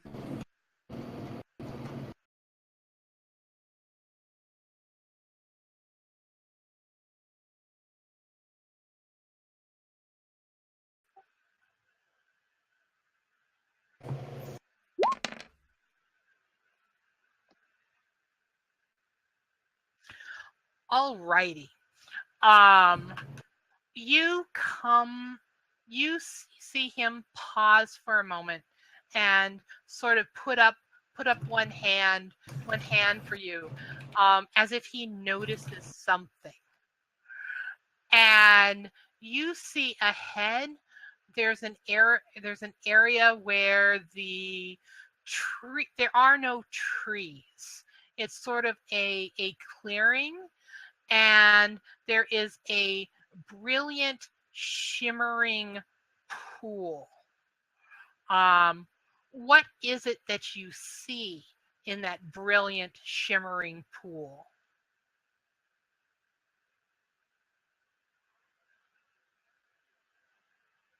Mm-hmm.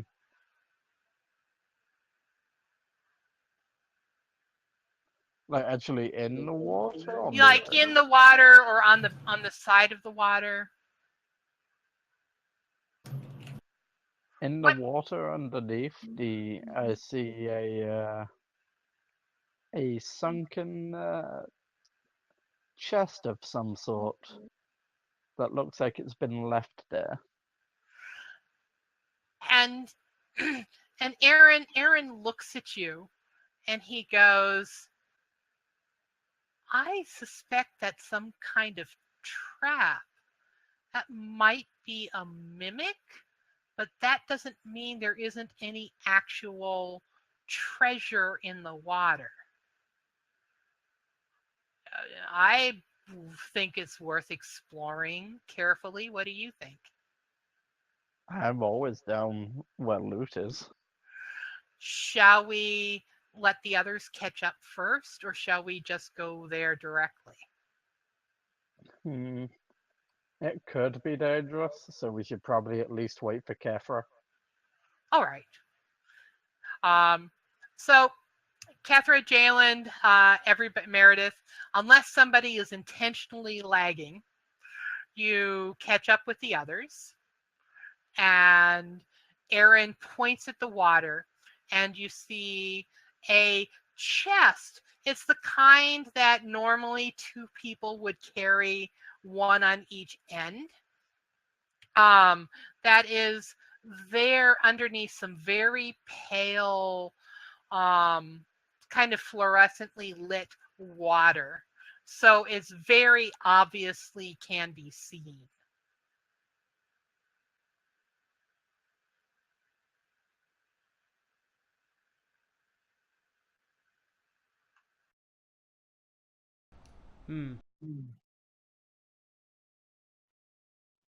So, Jaylin, do you want to keep guard while we scout out for possible treasure or useful items in there? Absolutely. And Aaron looks at Meredith and says, "Have you ever encountered a mimic?" Sorry, that was to Meredith? Yeah. He goes, "Have you ever encountered a mimic?" A mimic of what? He goes, they may not have them where you come from, but they're a species here on the island that disguises itself as treasure. in order for people to race up and put themselves within grasp, and then it opens its jaws and starts to try and devour them. He goes, I suspect that's actually a mimic, but mimics do collect treasure, so we might find something there in the pool itself. I hate you, Laurel. Just saying. Can I smash it? Oh, you could run in, jump in the water, and smash it. Absolutely. Okay, I'm gonna smash it. Roll Defy Danger and describe to me what you're doing. Okay, so where's the mimic exactly?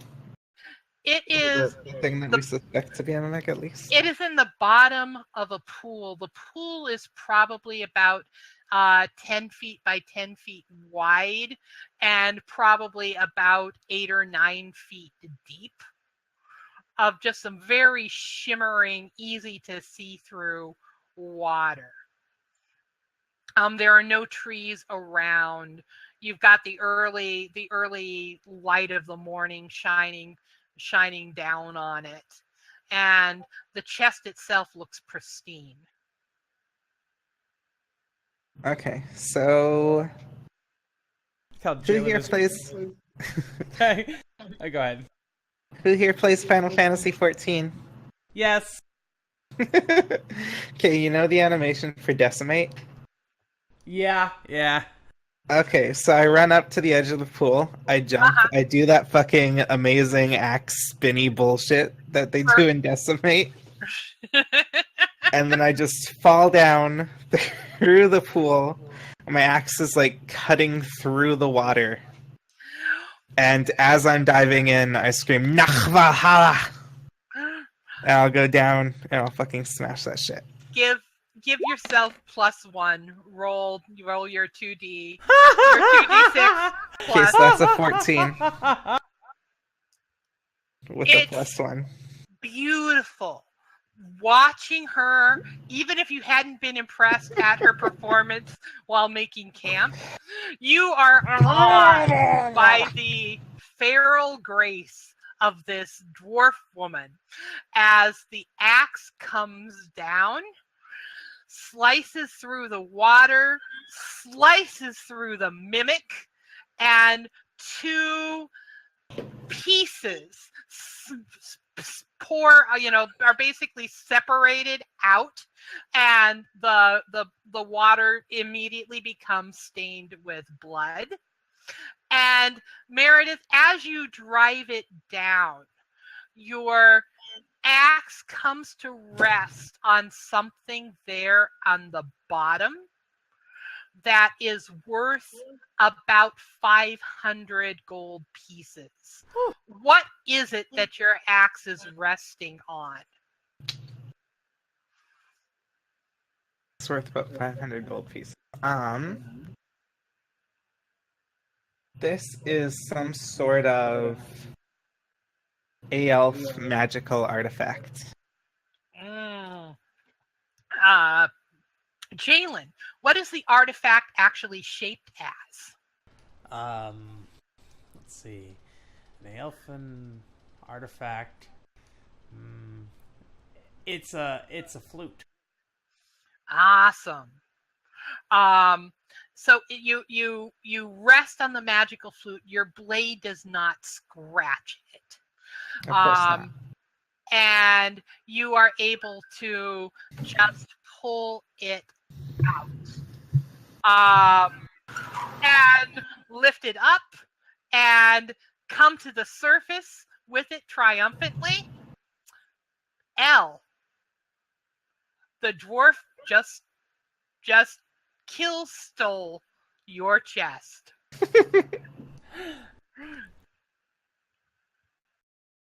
You know what? It was so magnificent, I'll let her have it. Jaylin's just having I'm this just moment. gonna stand there in awe. Jaylin's just having this moment of he was asked to basically just guard them while they look for treasure. So he has his back to the water and he's kind of doing that pacing thing. The next thing he knows is the dwarf just goes charging right past him, and he looks over his shoulder to just see her splash into the water and then come back up with the flute, and he's just like, all right. Okay. Now, was it actually a mimic or was it just a chest? It was really a mimic. Okay, can I take a part of its corpse as a trophy? Sure you can. Please. Make shoulder pads out of the chest. Oh my god, can I make shoulder pads out of the chest? With that roll, yes, you can.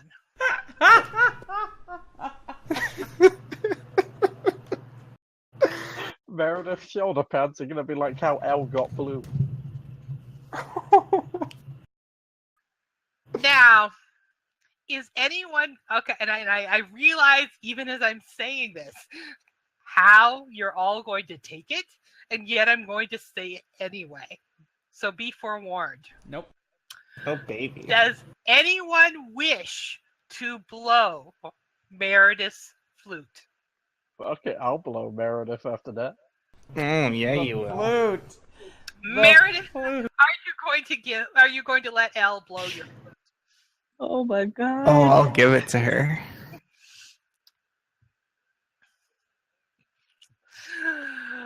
All right. Elle, blow the flute, rolling D. Sorry.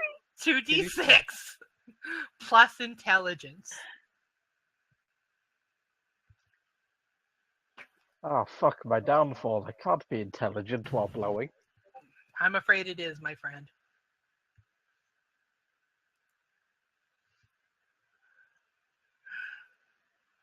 I'd actually argue that you have to be fairly intelligent to blow well. So this should be easy. All right. Elle, you yourself don't normally have any magic. But this is an enchanted flute.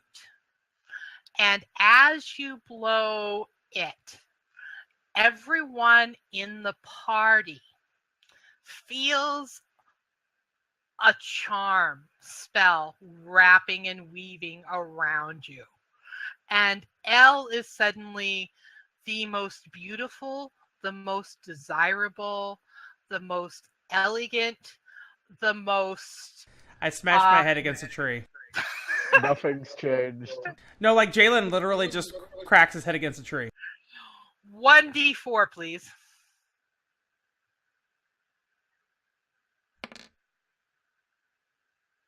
One. It is enough to break the spell. And you don't actually hurt yourself, but it fades. And what do you do thereafter, Jaylin? He's gonna march right over to Elle and go, "Can I see that, please?" No, you cannot. I quite like this flute. May I roll a Defy Danger dex to try to snatch it from Elle? Yes, you can.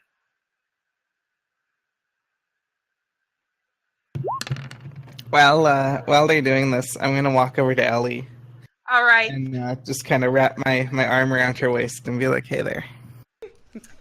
So, Elle, are you rolling that to aid Jaylin? I'm not trying to aid Jaylin. No. Okay. No, this is, I'm just Meredith is trying to make Elle, camp. Elle is the most desirable right now. Okay. I see.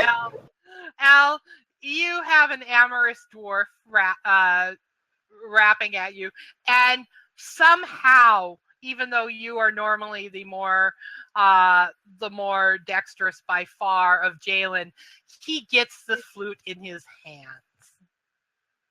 And that goes in my bag. He has taken your flute. Now, I suspect that this just makes it a delightful challenge in stealing it back. I'm probably gonna die. Oh, I was already gonna, just throw together a couple of poisons.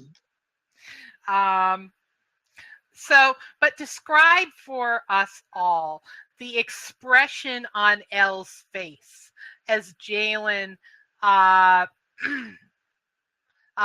takes and bags the flute. Well, for a second there, it was an expression of just pure anger and disgust, but then Elle just soon got distracted by a dwarf. Yeah, excellent. Is she still the most desirable? No, it's faded now. Then I'll go back to my business. All right. It's kind of, Kethra, the spell breaks. Elle is Elle. And Jaylin has confiscated the flute. Is there anything you would like to do at this time? I think I need to position myself between Elle and Jaylin because Elle looks like she's gonna murder somebody, and Jaylin is in the line of sight. So, yeah. You can make a charisma roll to try and actively dissuade Elle from harm to Jaylin, or a charisma roll to convince Jaylin to give it back, or you can take another action if you please. I'm gonna try my luck with charisma and talk Elle out of hurting Jaylin. Alrighty. Do you have a bond with either one? I do have a bond with both of them, actually. Excellent. So take +1 or +2 or however many bonds you have with one of them, and add that to your roll. Either way, it's going to be a 7 through 9. Yeah. So it'd be a +1. All right. Use your words. Talk to Elle.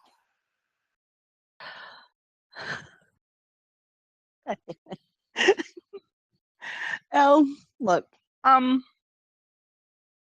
was a stupid thing Jaylin did just there, but look how cute he is. And he's so useful. And trust me, you don't want to hurt this guy. All I see Elle, is that you took my loot. you don't see the profit in maybe selling him to the elves on the island? I see the possible profit in being able to charm all the elves on the island into handing over their gold. And maybe we can talk Jaylin into letting you do that later. Right now, we need to focus and not kill each other. Besides, Jaylin could totally help us find Quinn, and Quinn will get you a nice amount of change when we sell him to the elves. I mean, what? What? Jaylin is looking really annoyed right now. Aaron Really? is like looking annoyed right now. And he at this point is kind of Elle and Kethra walk a few steps forward. Is like touches his arm on Jaylin's and goes, "That's their idea of a joke, right?" Yes. It's all for laughs. They're not funny. No. And neither is fucking with my head. That's what elves and their contraptions do. And he just kind of sighs and he goes, and that is why I've stayed on this island, to try and fight for my people. And he just at that point in time, his eyes brush across your sword, and he pauses for a moment and just studies it. And he goes, "That's a familiar design, but I'm not sure where I've seen it before." If it comes to mind, let me know. And he ponders and he thinks and goes, this is going to sound kind of crazy, but that's almost like the imperial quest of one of the city-states. I've only seen a couple of coins that are marked with it, but it's and I'm not very familiar because I haven't spent a whole lot of time in the port, but it really does look like the Imperial quest of one of the most powerful of the human controlled city states on the mainland. He goes, I don't know how that's possible. We're not from this world. I don't know. Oh, he goes, but you know what? I will see if among the coins we have back at the base, are if any of them have that symbol, and if so, I'll show you one, and we can just take a look. Sure. It probably doesn't. It's probably not significant. He goes, and for that matter, who knows? He goes, it's very catching. It's almost inspiring by itself, thinking about those nations where humans are free. We'll soon be adding another one here.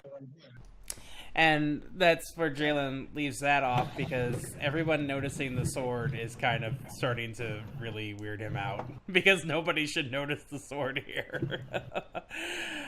He's going to grab the flute back out of the pack and hand it to Elle and go, you warn me before you blow that the next time. Trust me, the next time I blow that, everyone will be warned, because I will only use it in battle. Alright. We all ready to head off now? Oh. All right. It takes the rest of the day. You are kind of worn out by the time you make it to the beach and skirt around Covton and head towards the trading post. And you'll definitely want to eat and rest when you get there. But you don't have any other particularly bad encounters. Despite what Aaron had said, most of the jungle life that you guys encounter along the way is really small, and it's more interested in staying out of your way than encountering an armed party. And you see the trading post ahead.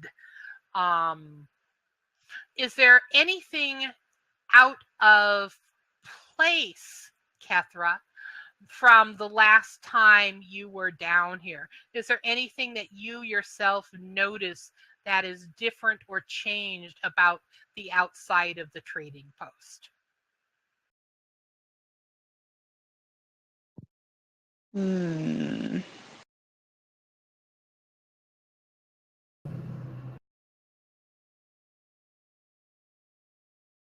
It's deserted. There's nobody here. Okay. There's as Kethra says that, everybody else gets that same feeling.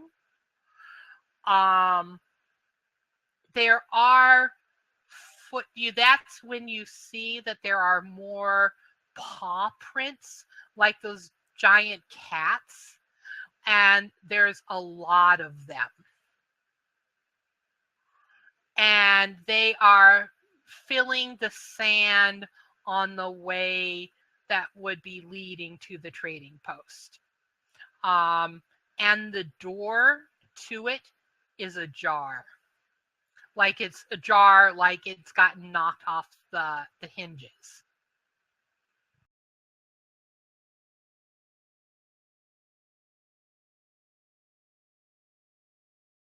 It can't be good.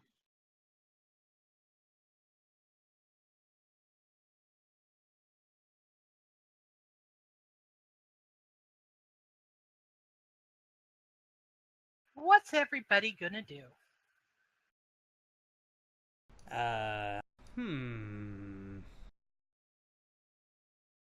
I'm gonna go on ahead and conceal myself. See if I can gather any more intel on what's gone on here.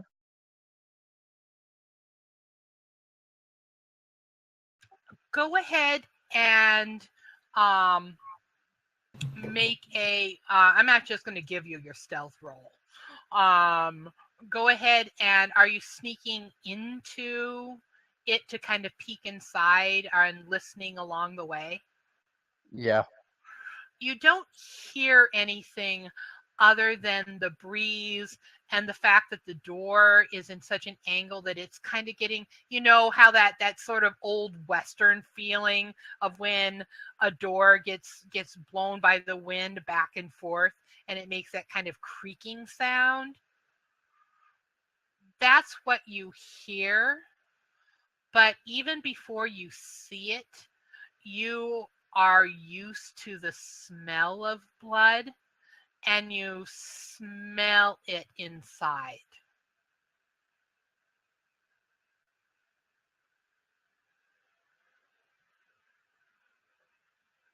Okay, I'm gonna head on inside, still keeping myself concealed, but Inside is Madrag, that half-slogan woman, and it looks like she was almost literally drawn and quartered. Her trade goods have been ransacked.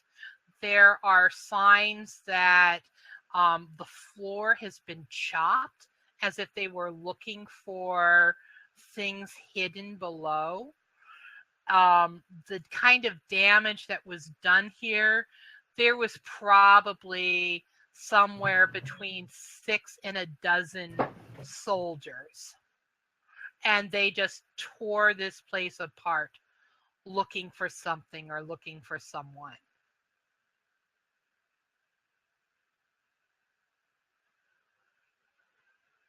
okay, I'm gonna go and give the signal for the party to move closer, since it seems there's no one around. I'll head in first. You see all of that. And it looks like the half-slogan wasn't just killed but tortured. Her slave bracelet is gone simply because she's been dismembered. But you also don't see it laying in the waste. Jaylin turns to Kethra before Kethra can get inside, and he steps back out. If you don't mind me doing this, and says you don't want to see what's in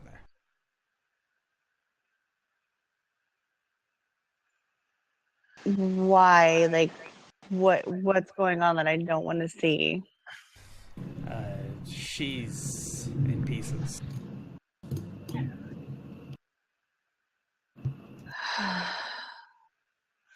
Aaron sighs too, and he sort of rubs the slave bracelet that's on his arm. And eyes it. Are there any signs on the outside of who might have come through? Anything? Can I do a bit of a? I guess is it a discern realities? Yes, make a discern realities roll for me. Jaylin making wisdom roll.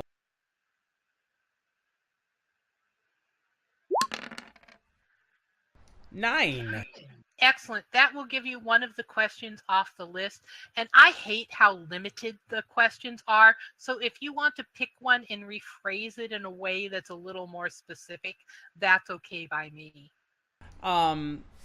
So in regards to what happened here recently, he's looking for maybe signs of tracks, like maybe they were riding the cats, or maybe signs of a struggle, anything left behind that didn't belong to her. Yeah, there had been such a mess inside that you can see some like some prints because of boots and whatnot, but it looks like it's all inside.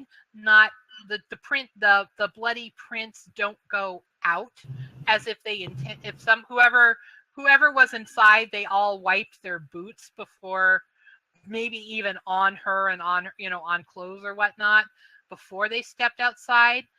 But there are lots and lots of those cat prints, and they go in all directions. Like they circled around here, they went as far as the beacon, and it looks like some of them headed towards the village as well.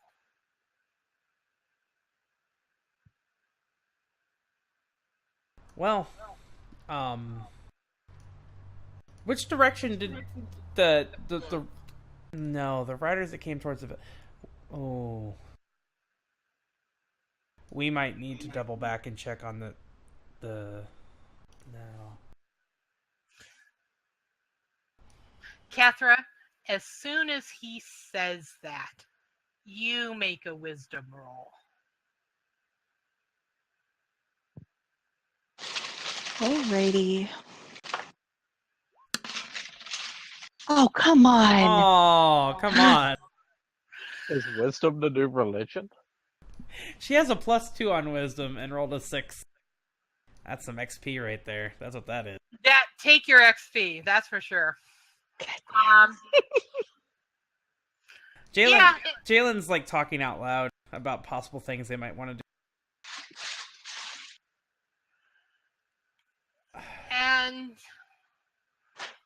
And Aaron says, well, I don't think we want to go and check the beacon. For all we know, they've given it a new command specifically to find us. And those things can travel up and down the beach. So they don't have to hover specifically in one spot. So we probably want to avoid being too close to the coast. But I don't see it here right now.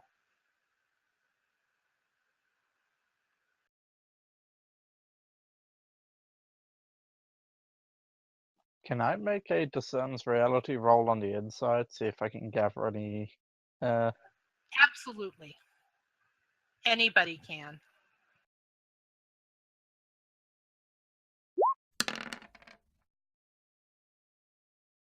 You get one question, and you can base it loosely off the list. Okie doke.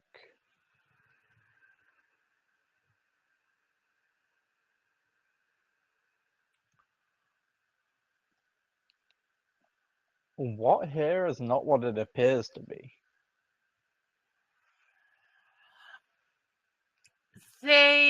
The way they had hacked through the floor, as if they were looking for something that was hidden underneath. As you're looking towards the back, like there's the bar, but in the very back of the trading post, there's sort of another counter that's probably used for the exchange of goods. There's a hole in the floor back there, and it looks like that actually did reveal some kind of cellar or some kind of secret something underneath the floor. Okay, I'm gonna go investigate that. As you look underneath there,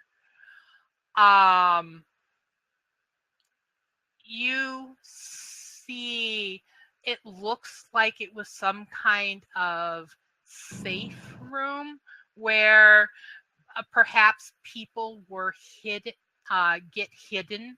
It has sort of supplies, although they've been torn apart, but it has bedding and whatnot. It doesn't look like there's any bloody stains there, like somebody was killed like there, but it's definitely was a used to hide humans. Most likely hide people who were trying to hide from the elves. And it's been, there's no sign that they found anyone there, but they clearly discovered that it existed.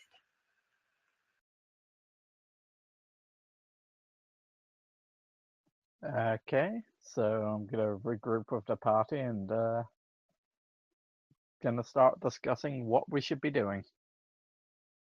I think our best bet is to continue following Aaron to meet with his people.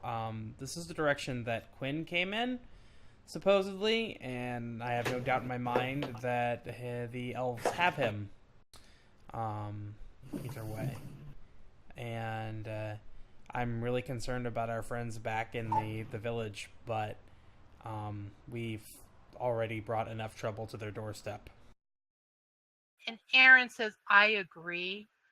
At the very best, they've been spared, but they're being watched. And anything beyond that, there's nothing we could do. We would only throwing our lives away after theirs.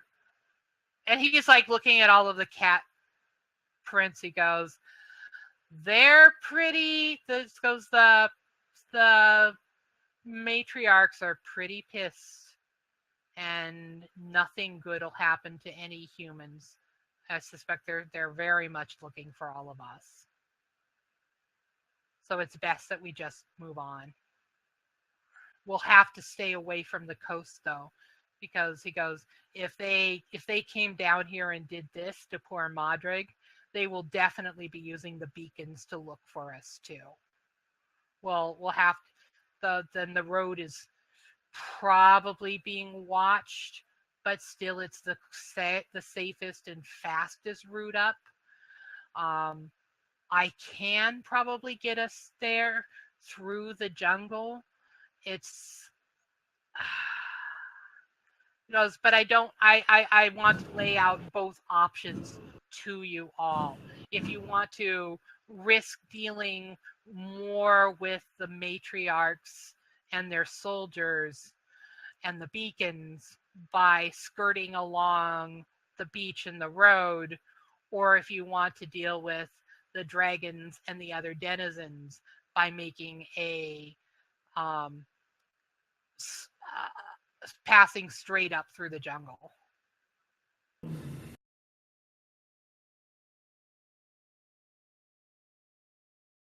I'm okay with whatever. We don't need to bring any unnecessary attention to wherever he's taking us, though. If anyone catches sight of us and decides to follow us instead of engaging... Oh, they know. They know we're in the ruins. For some reason, it's something we ourselves aren't sure of. They're afraid of it. Like, they're more afraid of the ruins than they're afraid of us, which is why we use it as our base. Then let's take the road. Okay. Jaylin, I quite like the sound of the dragons. No, I don't like the sound of any dragons. You just like the sound of dragon poop. Hey, it makes us muddy. We have no one to sell all this to. Yes. But the road will take us to the port city, and he rattles it off. It's an elven name. And that is actually probably the best place to go right now. And from there, getting you to the actual base in the fungal forest, along a different route. He goes, and he starts he's like talking to himself, and he's nodding and going, yes, I have friends in the city, and we'll use the road to get that far. And from there, it'll be easier to cut through. we'll have to. There's just a couple of towers, but if they're all out looking for us, we may actually. I don't think they would be expecting us to just walk right in. Yeah. And besides, I'd really like to see Meredith slaughter another tower worth of them. And he smiles at her. Meredith would have to beat me to it. All right, friends. Yeah, let's head that way. And that is where we are going to end today's session. Yep. Good, because I was over here picking Kethra's nose.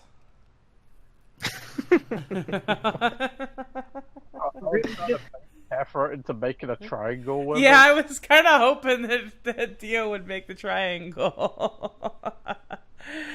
It's the ruler tool on the top left, and then just click and drag. we can make the Triforce of Power. It's too bad we don't have a.